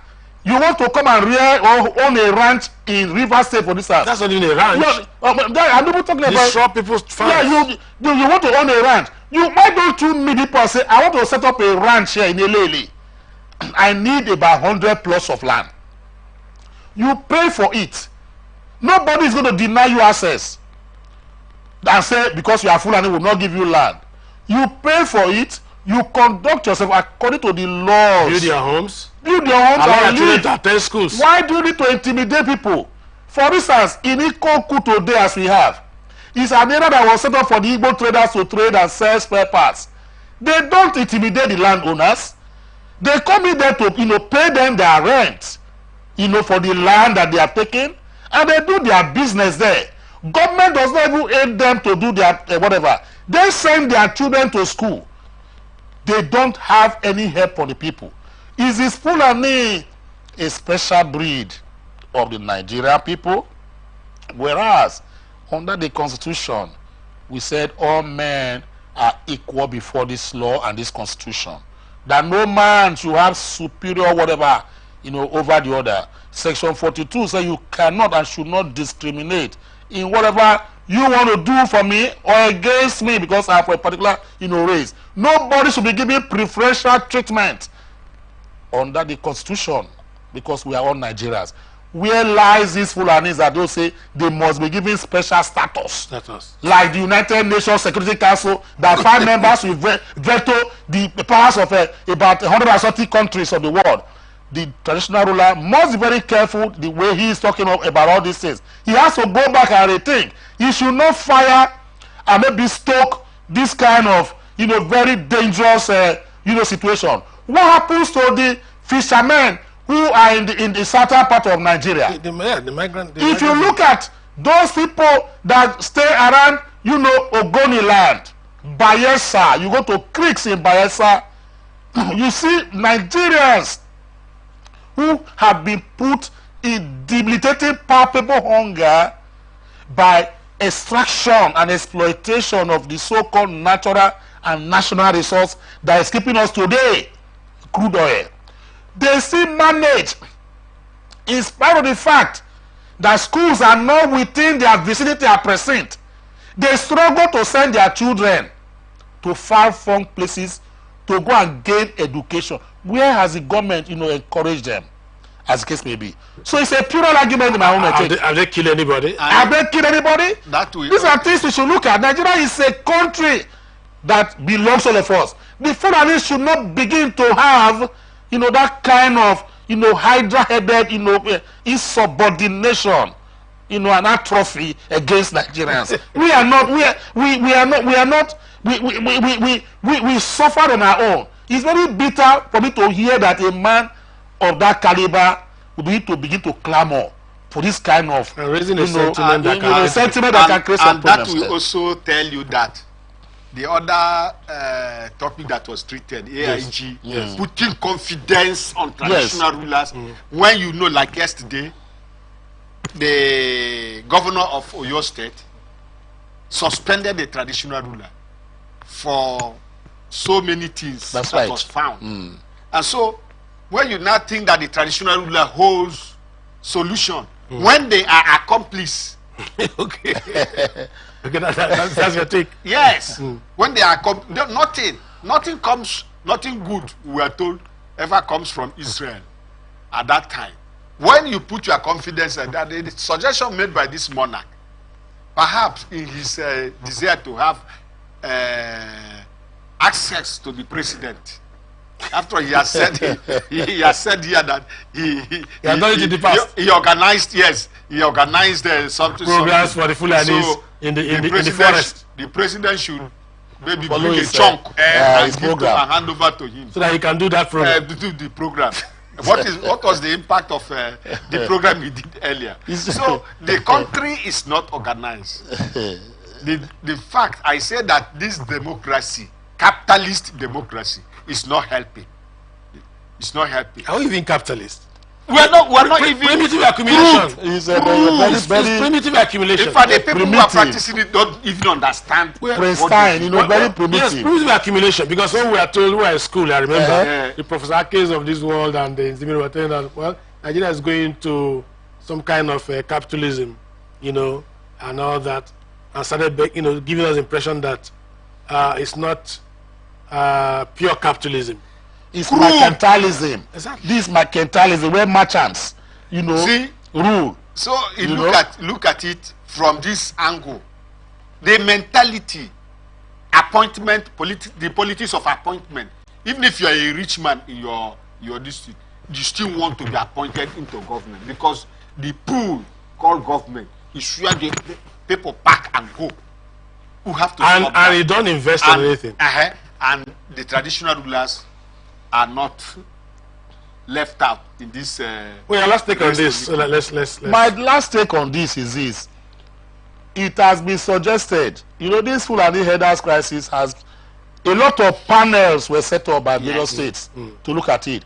One of those things was this, that the Fulani Herders, they have men who are in control of them. They are multi-millionaires. Yes. They send these people out to go and graze and forage. What you need to do, if you want to get wide expanse of land in River State for your cattle to come and breed or whatever, you import because they import their feeds from Argentina, from what I heard. Cattle they can import. Cattle must not feed on natural grass, as the case may be. There are food just like dogs and some goats and fowls feed on their feed. Cattle do have their feed that you import. You now station them in a place, buy the land, pay for the land. Fence it. Fence it. That's ranching. Do your business. Nobody will disturb you. You don't disturb anybody. It's just like a man who has about 1,000, a trailer, a fleet of trailers, carrying the goods, up and down Nigeria here. He will not just come and park in your compound. He will buy, a piece of land where he will use as a parking lot for his trailers. Yeah. He pays, and there'll be peace. The reason why there's no peace, why headers are so, obdurate, and at the same time want to rob short other people, is because the fact that statements like this give them that courage to do whatever they want to do. Otherwise, Nigerians don't hate them, but what we are saying is that take this for commercial purpose, pay yearly for it, as the case may be, or lease the land for a long period of time, pay the landlords of the area, don't go out to destroy post crops. There will be peace amongst people that are coming around here. Yeah, that's very interesting. And you've raised an issue of the fact that most times when you see cattle rearers running up and down, they may not own those cattle. Millionaires and well-to-do people own those cattle. I remember Obasanjo saying he owns some of those cattle. Yes. And some well-to-do retired generals, millionaires, have these cattle that are brought from the north and reared all over. Why can't these same people open ranches for them in states rather than let them hide in forest and commit all manner of criminal activities, banditry, raping women, doing all manner of things? You need to hear the stories of farmers. Even here in River State, we're just giving it as an example, where they parade in the farms, do all manner of things. Their cattle kill crops, they rape women, do all manner of things. And nobody is talking in terms of how they can dissuade them. If they stay in communities legitimately, their children will be able to attend schools. We don't need to build separate schools for them. That is the point we are making here. So that the monarch who is making the call, we don't know the situation in his shoe state. The war of a land. Yes. I think that you should look at that issue again in another perspective, because it may not be a popular contribution. I don't think Nigerians will accept that. Well, that's as much we can take for this hour. We're going to do the next hour after the short break. Don't go away.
from the lines across the ocean to the land beyond the mountains, through the Sahara, we bring on-spot news, live analysis, expert discussions on trending stories in politics, business, socio-economy, sports, and documentaries. So catch all the updates on the happenings around the globe. Stay focused on the fact today, only on ATN.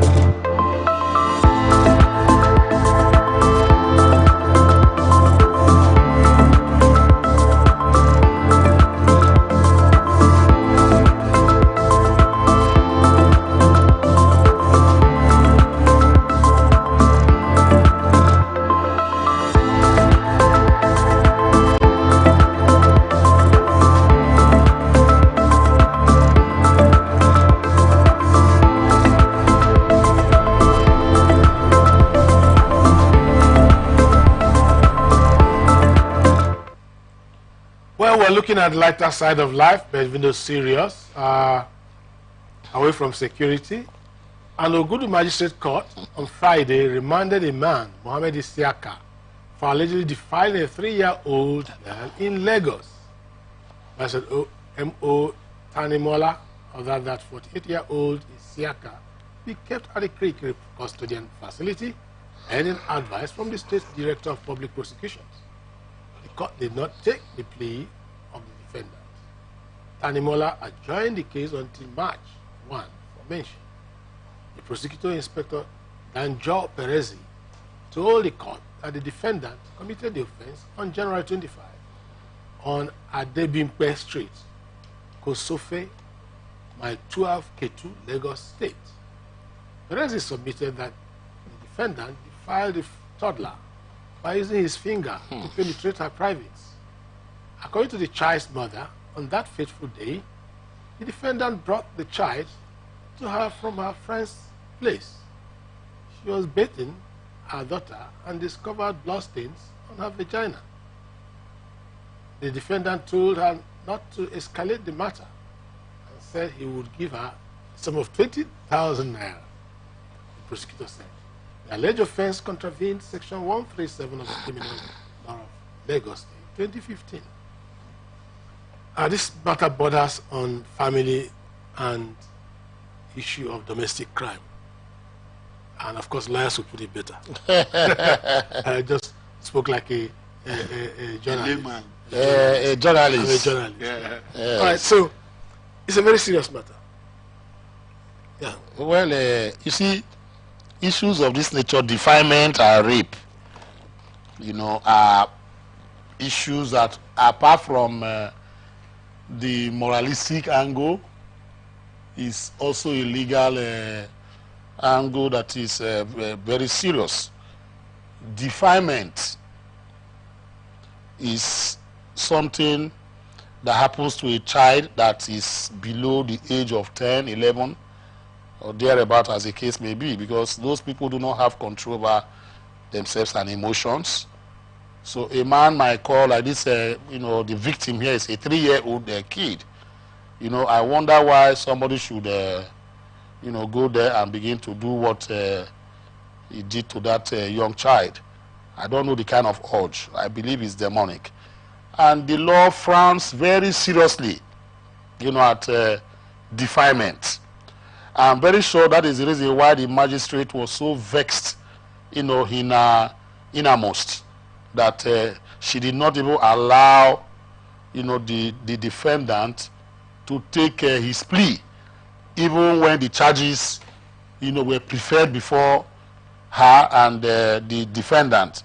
So I'm sure out of anger, she may have decided that, look, let him go to Kirikiri Correctional Center first of all, and the matter was now adjourned to March, March 1st for mention.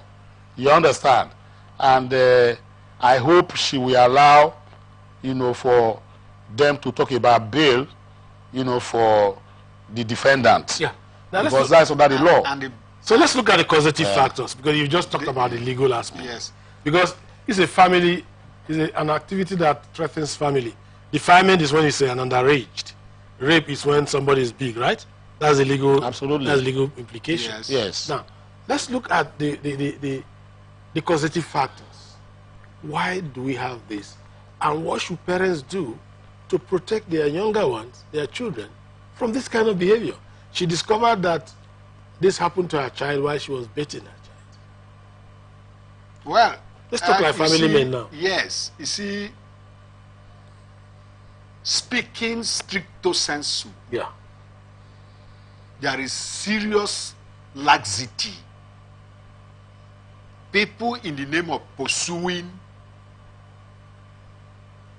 to feed themselves and feed the family, will abandon responsibility. Yesterday, as we were returning from Umuahia, as late as 10 o'clock, you see women coming from Aba to Port Harcourt. They went to trade.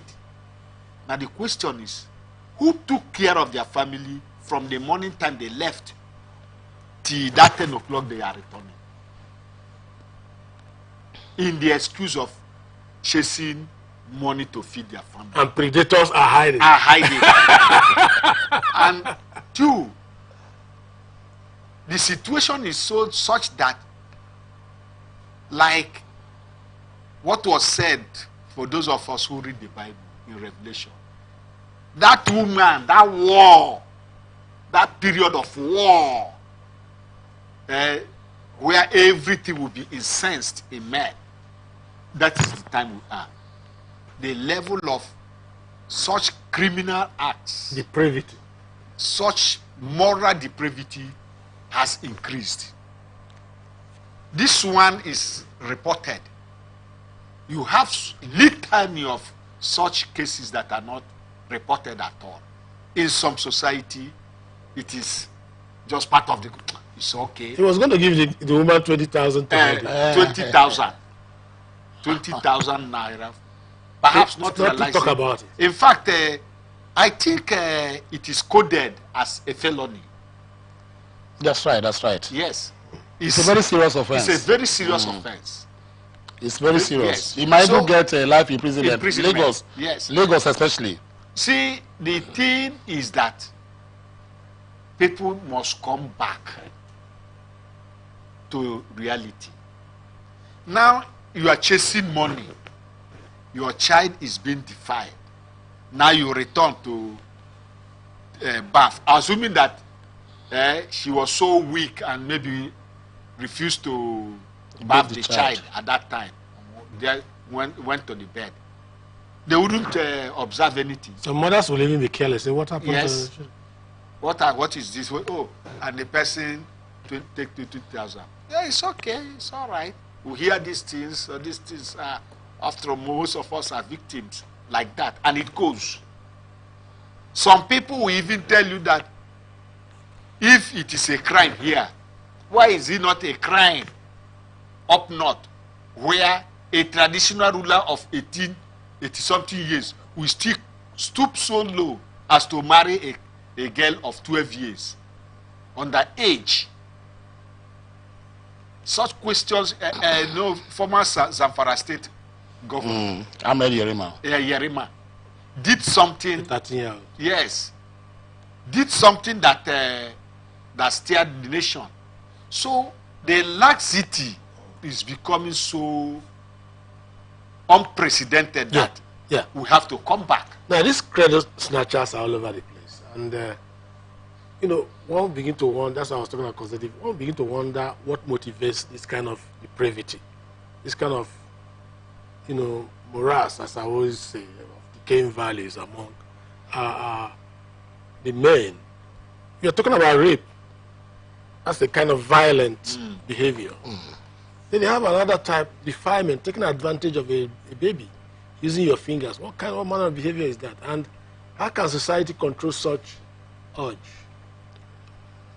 You see, it's very difficult for the society to control, other than to when you are caught, the severest of punishment should be meted out. It will serve as a deterrent to those lurking around the corner to perpetuate, this kind of heinous acts.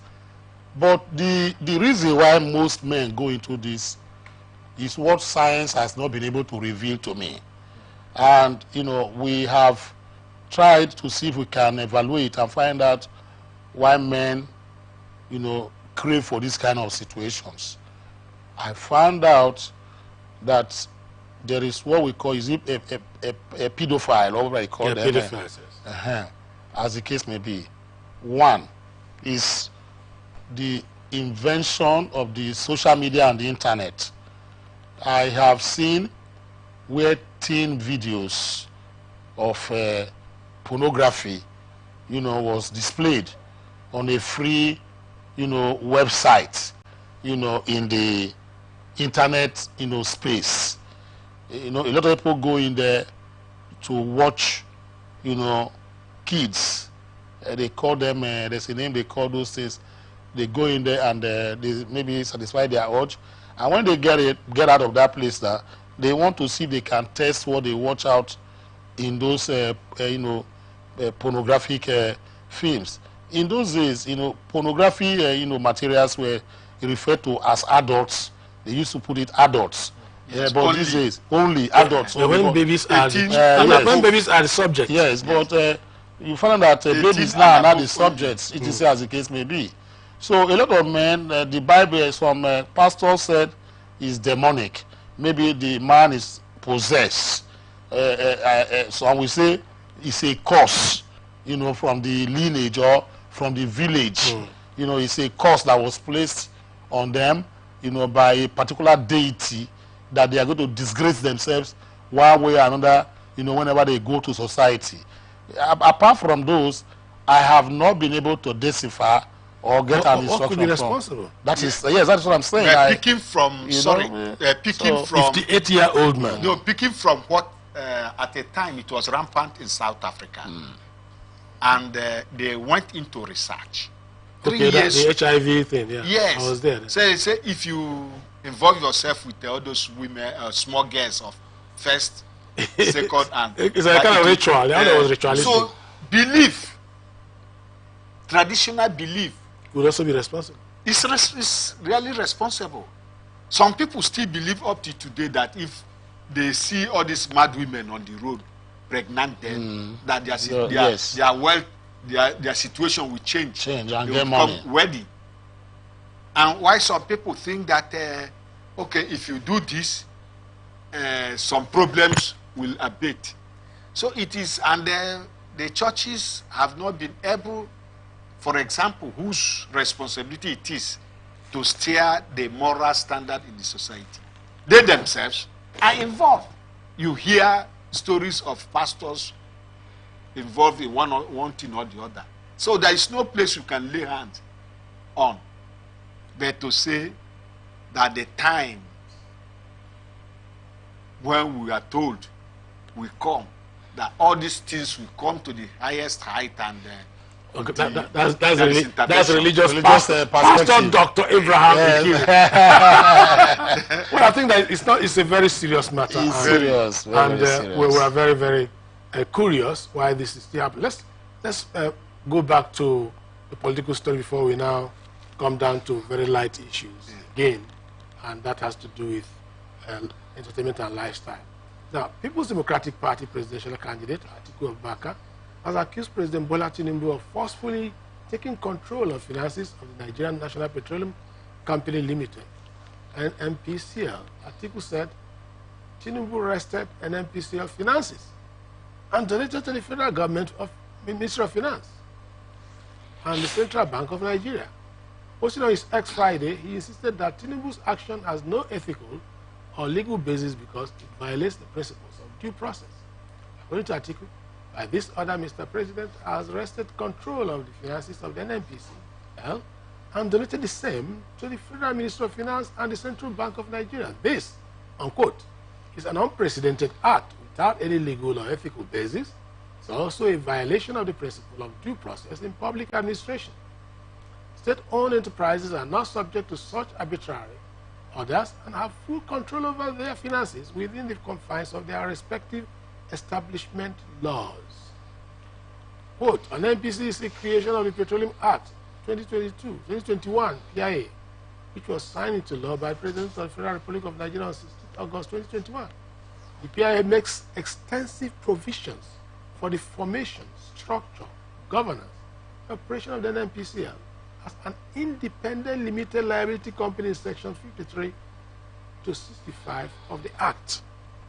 So he sees what the President is doing as an interference, that getting into the funds of an NPC and sending them to Ministry of Finance and Central Bank is an aberration and an infringement of the law. Forceful control, as he used the word. Well, first of all,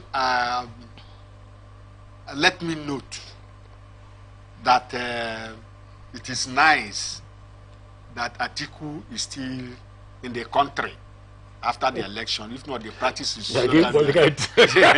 Dubai. Yes, straight to Dubai and feel less concerned until when election time comes, he will return. And secondly, too, he is playing, wanting to play the role of an opposition to point out, to make sure that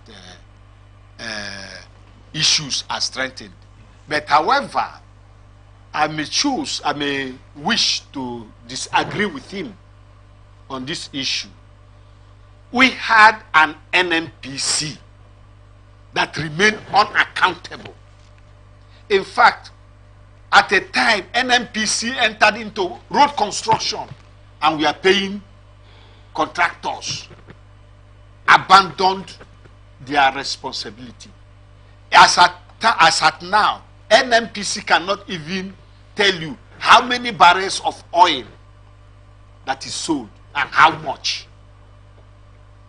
And so, many of us canvassed that there should be some iota of accountability.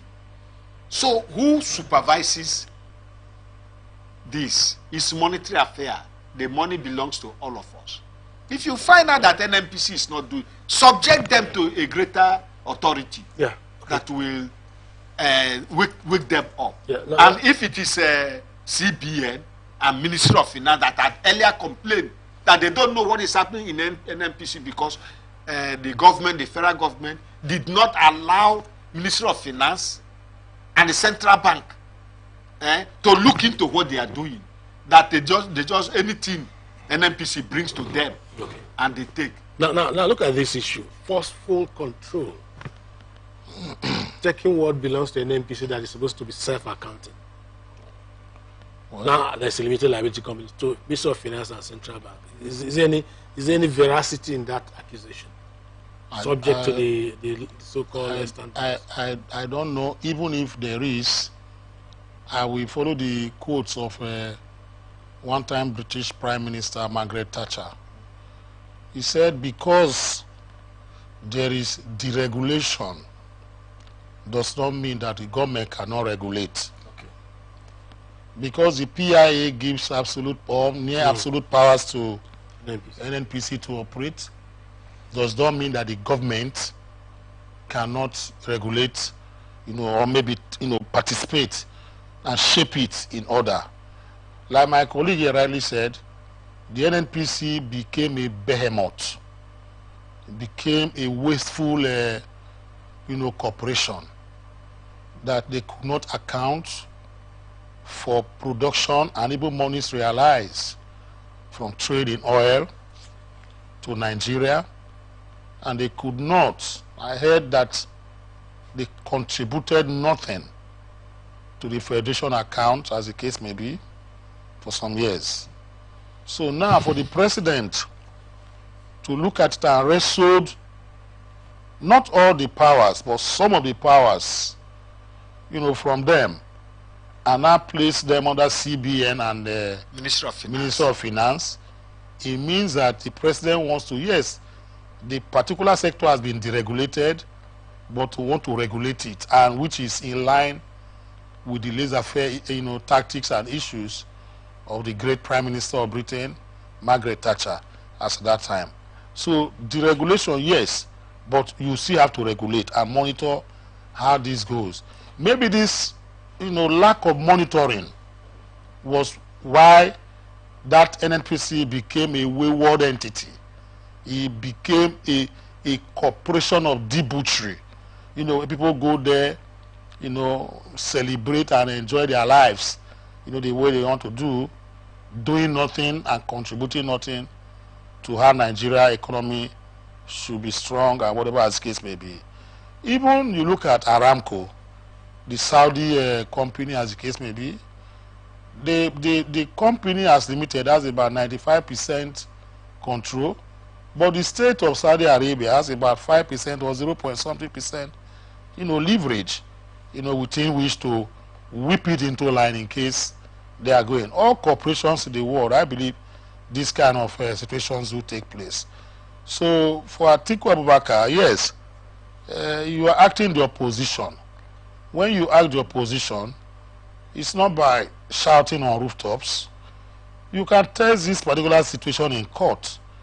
Since you believe so that they have wronged the PIA Act, whatever, what stops you from going to court to challenge this particular SSS, as you call it, or the president, and let it now become a precedent for others to act on? Opposition does not mean you rabble-rouse. Opposition does not mean that you create issues where there are none, like a storm in the teacup, as they say. And when you finish your postulation, you give us solution or alternative. There was no alternative to what he has said. What ought to have been done if this is the situation? That is what we expect. Yeah. So at this point in time, I think the limited control of NNPC is needed because they become so wayward, in the committee. And secondly, too, the law that is cited, PIA, we know how it was churned out. And that law is inimical itself to the existence of Nigeria. Why? The law handed over the management of our natural resources to a coterie of people. Accountability, not. And who are receiving, people are canvassing, campaigning strongly that the PIA of 2021 should be reviewed. Not even from... What area do you have issues with? I'm not even talking about the community content of 3% and 30% to pipeline people. Where it passed? Yes, 30% to there, and for some zones to look for oil. But meanwhile, people who are suffering directly, 3%, even the 3% is not paid. But the management of that company, normally, we ask question, who are the shareholders of NNPC? The law states that all Nigerians are owners of NNPC, and government stands to represent the 200. From 2021 till date, there has not been any public declaration of profits. Yes, annual general meeting. Has there been any annual general meeting? We want a corporation, like I said. I believe that, see, there is nothing that is even in the Garden of Eden, that things were free. God had control, over Adam and Eve, or what to do. So I believe that the president's intervention, yes, is on behalf of the people. Yes, absolutely. We are all shareholders. Yes, yes. Perhaps it is possible. Because shareholders have a right to speak up. Yes, absolutely. You see, it is possible that the person criticizing may have been benefiting from the old regime, and now The plank has been left. Okay. Well, let's go for it. Let's go for a 2-minute break and then bring down the tempo of the program so that we can trail off in the next half hour with lifestyle and entertainment. Don't get away.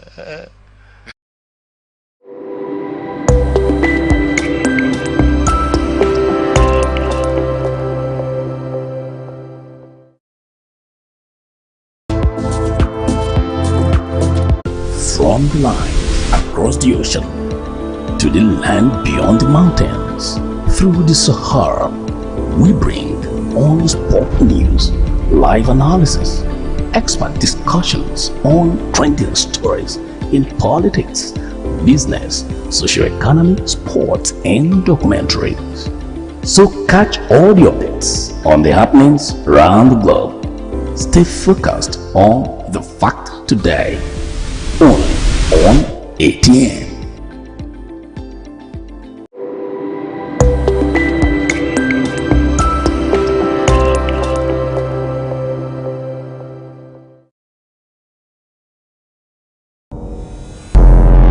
Every day, our lives are changed by history. We are one people, all of us. Leaders, politics, Nobody's ambition is what the blood. I have fought a very family. natural occurrence, war, and the world economy. I belong to everybody, and I belong to nobody. ATN covers it all on ATN Politics today.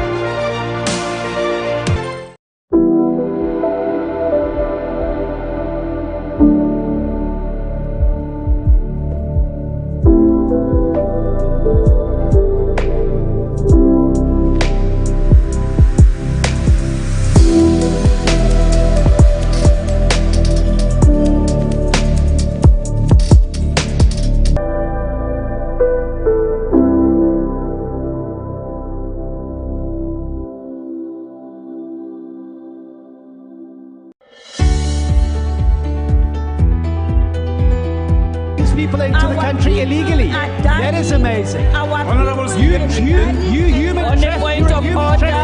Honorable On the point of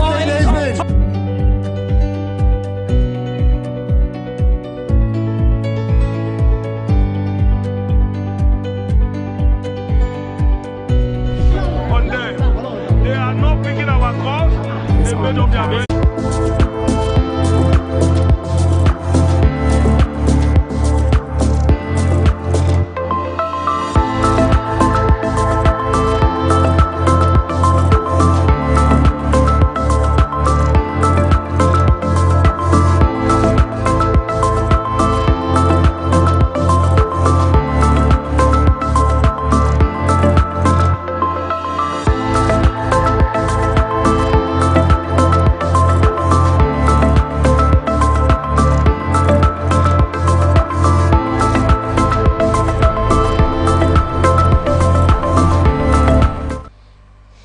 Welcome back. Well, let's look at this environment story. It has to do with church pollution and what have you, and then human life activities, lifestyle, and all that.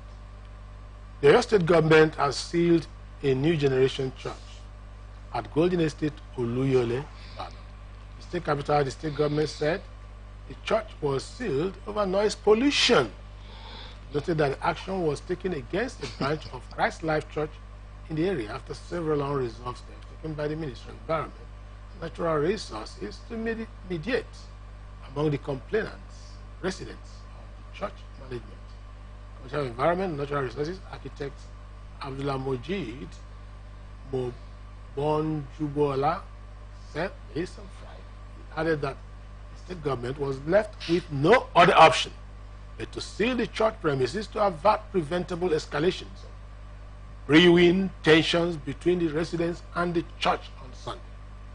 Said the officials of the ministry on receipt of the several complaints from the next door residents to the church over the incessant noise through official letters and phone calls visited the area on Thursday night, November 2023. They obtained that the team recorded the sound level of the church activities at intervals, starting from praise and worship with the average reading of 74 decibels. Worse cases, He declared that the action of the church contravened the extant environmental law regulations of 2023, Section 58, Paragraph B, which states that the noise limit for residential areas at daytime must not exceed 65 decibels. My brother, you know what is going on. This is church. But the problem I have is that, yes, church should not generate noise. Mosque should not generate noise. What about the kind of pollution you have from homes? The generator sound that vibrates in homes go beyond more than 150 decibels. That can make you deaf. That is not what we are talking about. I'm saying that it's not only church. Wait, the churches. Yeah. I mean, it's a recent development for those of us who've been following the church. Yeah.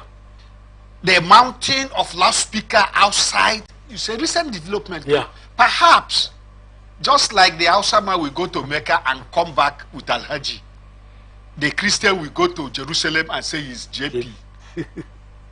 Wanting to imitate from titles these people. Can't you see that churches, it was difficult, it was not in their tradition to mount loudspeakers and generate so much noise. Even when they have like in the Catholic you have Angelus, it began, then the prayer is so solemn. Yeah, very solemn. No noise background and all that. Recently, I was forced to enter the premises of a church with their music blaring and shouting hallelujah and all that, only to find out that only five members were inside that church, but creating the hula balloon. Yes, noise.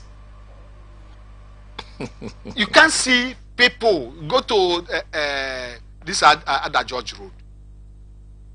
One church has chosen from 12 till 5 a.m. to make noise. What is the? But you know that in River State, during the time of Amechi time, where I was involved in that, there was this Reef Green Marshall movement in River State, where we are pulling down speakers, loudspeakers that are making noise. You know that there is in existence, because I don't think that law has been. No, there's a green book that prohibits that. I don't think that law has been abrogated, enacted, promulgated by Police Commissioner Yakilome. Yes, Yakilome time. In 1984. Yes. Pollution, noise pollution. To the extent that what I'm seeing now, people who are selling insects will carry big. They keep mosquito well. Yes, big, and be strolling around. And maybe if they are able to satisfy one dubious government official who comes and they just pay 1,000 and they bring the local government, they give them hawking permit. Force this thing. It's a license for them to be local government gives the hawking permit.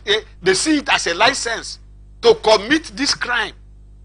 There was a move to bring down horn speakers, and we had during Chindas a regime as commissioner. I was involved in all that. I recall that we had a kind of meeting with church leaders to bring down their horn speakers, and they obliged. But today, a lot is happening. Everything. A lot is happening. So can you make contribution? Were you part of the 5 Nights of Glory? I'm not. So the beautiful program, but some of them turned it into noise making. Now, what happened? In those cock that used to wake us up. Yes. Early in the morning. And Allahu Akbar. Yes, and maybe your alarm. But quite recently, found that most churches and mosques had to go and put loudspeakers or public address system outside, basically level far away from that church or mosque, get different things awake. Some people come and preach early in the morning, whatever they call that megaphone or whatever, going around at about 4 a.m., 5 a.m., wake people up. And if you come out to challenge them, tell me to be a devil. Say you don't want them to spread the word of God. See as the case may be. Now, study has found out, especially in Lagos, so that is why you see that they punish those who constitute nuisance to noise pollution, as the case may be.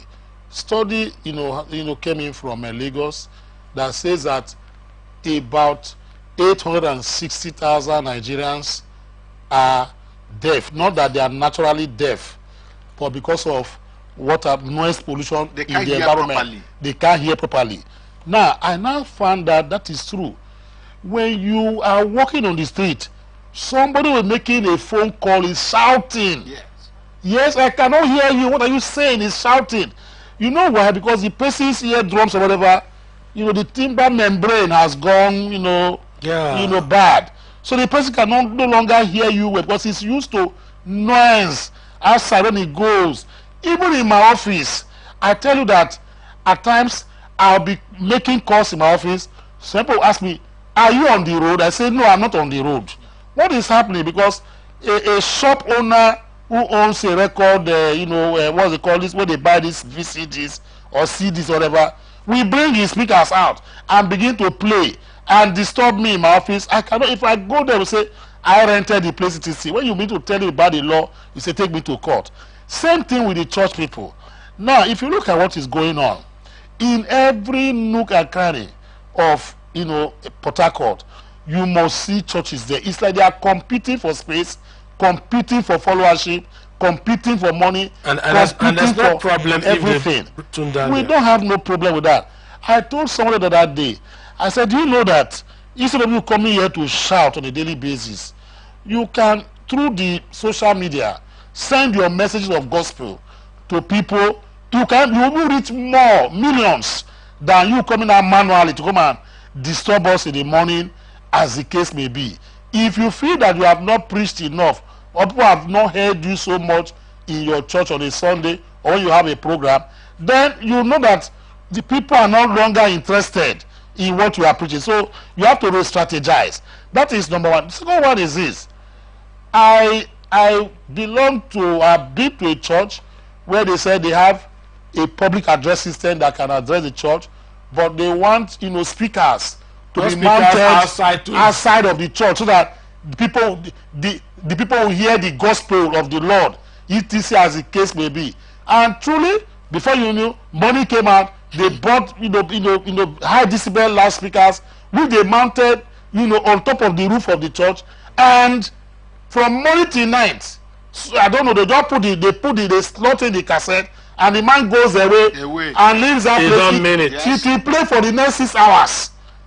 You understand? So what they did in Oyo State for me, the governor or the ministry should continue to see if they can, save churches and our eardrums, from going, into that muffled situation that we find ourselves. Well, thank you very much. And let me just add that the blame is, I will lay this blame on town planners and the Ministry of Environment. If you look at the history of the churches, the old churches that were built, they were not built rampantly. They were built. Road is lined up. Yes, and all that. Now, people come to ask for C of O and all that and all that, and the use. If you know that citing a church is not, you tell them that you can't. No, I think you're right. Let's end it there and take the next one. The problem is that there are ways to mitigate this thing. Absolutely. And during that administration that I told you I worked with, Jinda's Ministry of Environment, the churches were asked to remove their horn speakers. Stay in the church, do your church. The horn speakers were there to disturb others, and that is not right. There is another group that government should look into. Individuals are really taking police action, where they put generator from morning for 24 hours. So they put their generator and go to work, and generator will come because they have something in the fridge. And in estates, it will disturb their tenants, their colleagues, their fellow tenants from morning till night without any. I think that such behaviors are actionable and should be subject to control. Let's look at this last story. It's an entertainment one, and it's a laid-back one to take us home. Nollywood actor Lekon Olatunji had disclosed that he sold his 2 cars to save his late wife from cancer. Olatunji spoke in an interview with actress Biola Bayo on Talk to Be, where it's a show, right? Recall that the Yoruba actor's wife died in 2023, revealing the cause of her death in a viral clip on social media. Atn said they were not aware of her cancer until they went for a medical checkup. That's an issue in Nigeria. And discovered that the cancer had already spread to her spinal cord, rendering her unable to function normally. And instead of the cancer to react in her body, it hit her spinal cord. That was why she couldn't walk again. It's cancer of the breast. She just had something little there, but it wasn't hurting her. When I questioned her about it, she said her matron told her that it was due to family planning, and it wasn't hurting her. Truthfully, it wasn't reacting to her body at all. Even the doctors that examined her said her body ought to have started decaying at the level that it was. We were told to do 2 urgent surgeries worth 12.5 million for her to be able to walk again. I sold my 2 cars cheaply for 4 million. The dealer cheated me, but I just have to save her life. We spent about 7.8 million in Lagos for the first surgery, and she was there for like 2 weeks before she passionately passed away. Now, this story is talking about celebrity Nollywood actors, those that make us happy. They say the rich also cry. That is what is happening here. And it brings to the fore the challenges that people face. 1, love. 2, the issue of Medicare in Nigeria. 3, the menace of cancer, the dangers of not discovering them early. When Dora Akunyili died, before she died, she said Nigerian doctors messed up her case. Good. That she did several diagnoses here. They never discovered it until the cancer reached a very large, advanced stage. It was discovered in America, and it was late. Okay? Yeah, you see, I've told you about my story, and it's something I don't want to keep talking about. Yeah. But what is here is the truth that misdiagnosis by medical personnel in Nigeria has inflicted a lot of pains and created reasons why people die just like that. Now, in the case of cancer, you see, a lot of people have that particular belief that cancer is for the big people, that is the wealthy people. Because if you suffer cancer, you have to spend a lot of money. So nobody think that a poor person or an average person will be afflicted with cancer. But they forget that cancer is a disease just like HIV, just like diabetes, etc., as the case may be. So when somebody has those particular, because before cancer strikes, there are signals that your body must be receiving. Now, a lot of them will go and they will tell you to go for checkup. In my own case, what happened was that they told me that I went to the hospital. They said I had ulcer, that ulcer was what is wrong with me. I was losing weight, I was dying, I was buying ulcer kit. At the end of the day, they now said I was losing blood. I said, okay, how come back from cancer? Say, because the intestine is bleeding. I said, okay, no problem.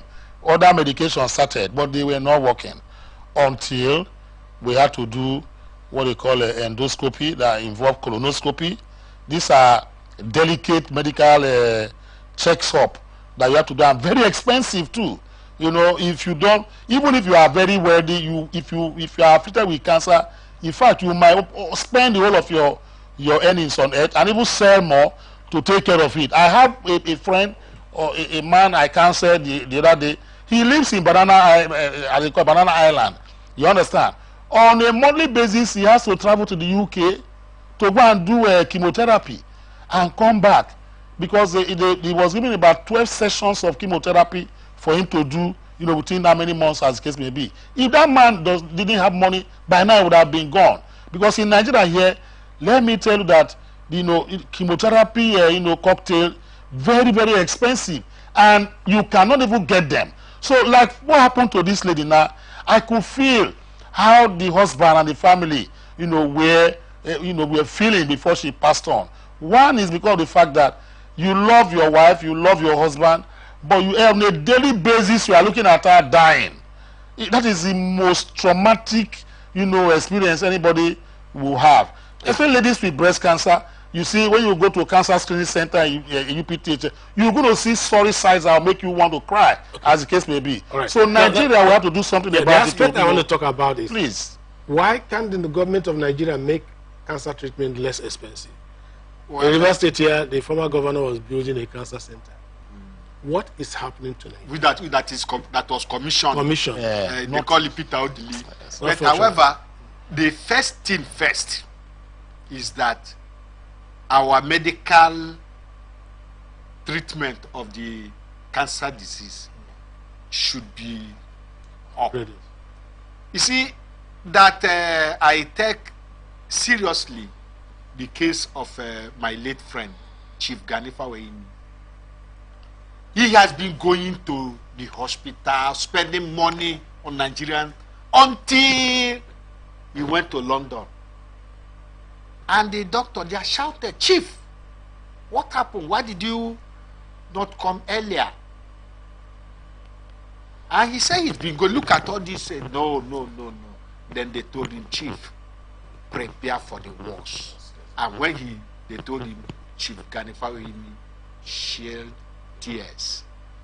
And he was told that all the canisters and maltreatment on him and all that, we are part of the team that so since then it seems that our diagnosis here, retreatment or diagnosis of diagnosis is a major issue. Yes, it's not. I mean, we have not found it, and people now only few people are lucky to get the right diagnosis. The right one. People kept going to oversee for things that we can do here. Yeah. And sometimes diagnosis, when they come here, they come late.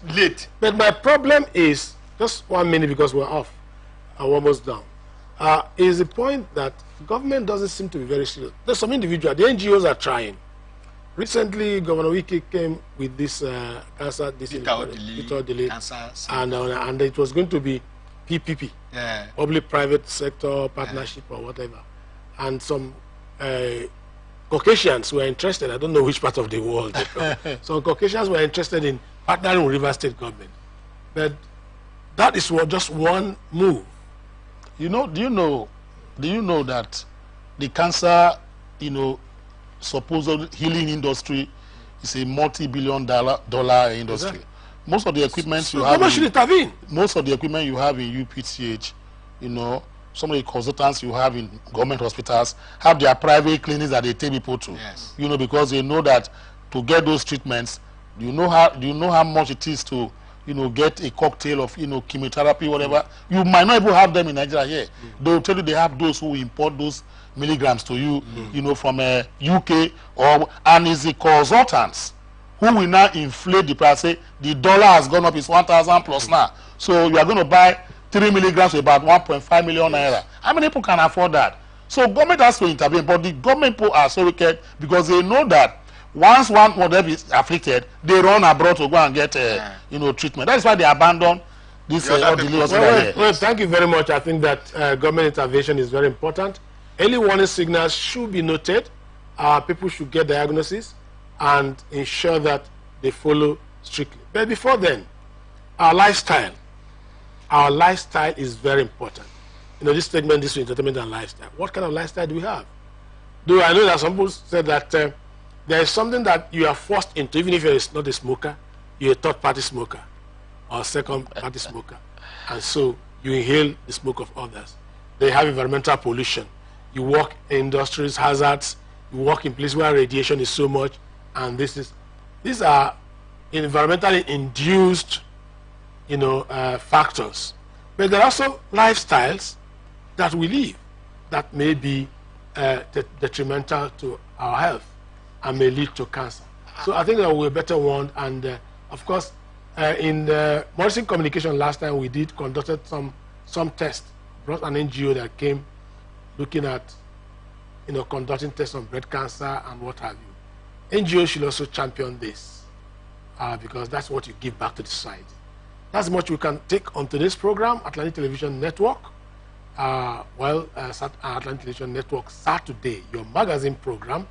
It is your flagship program on TV.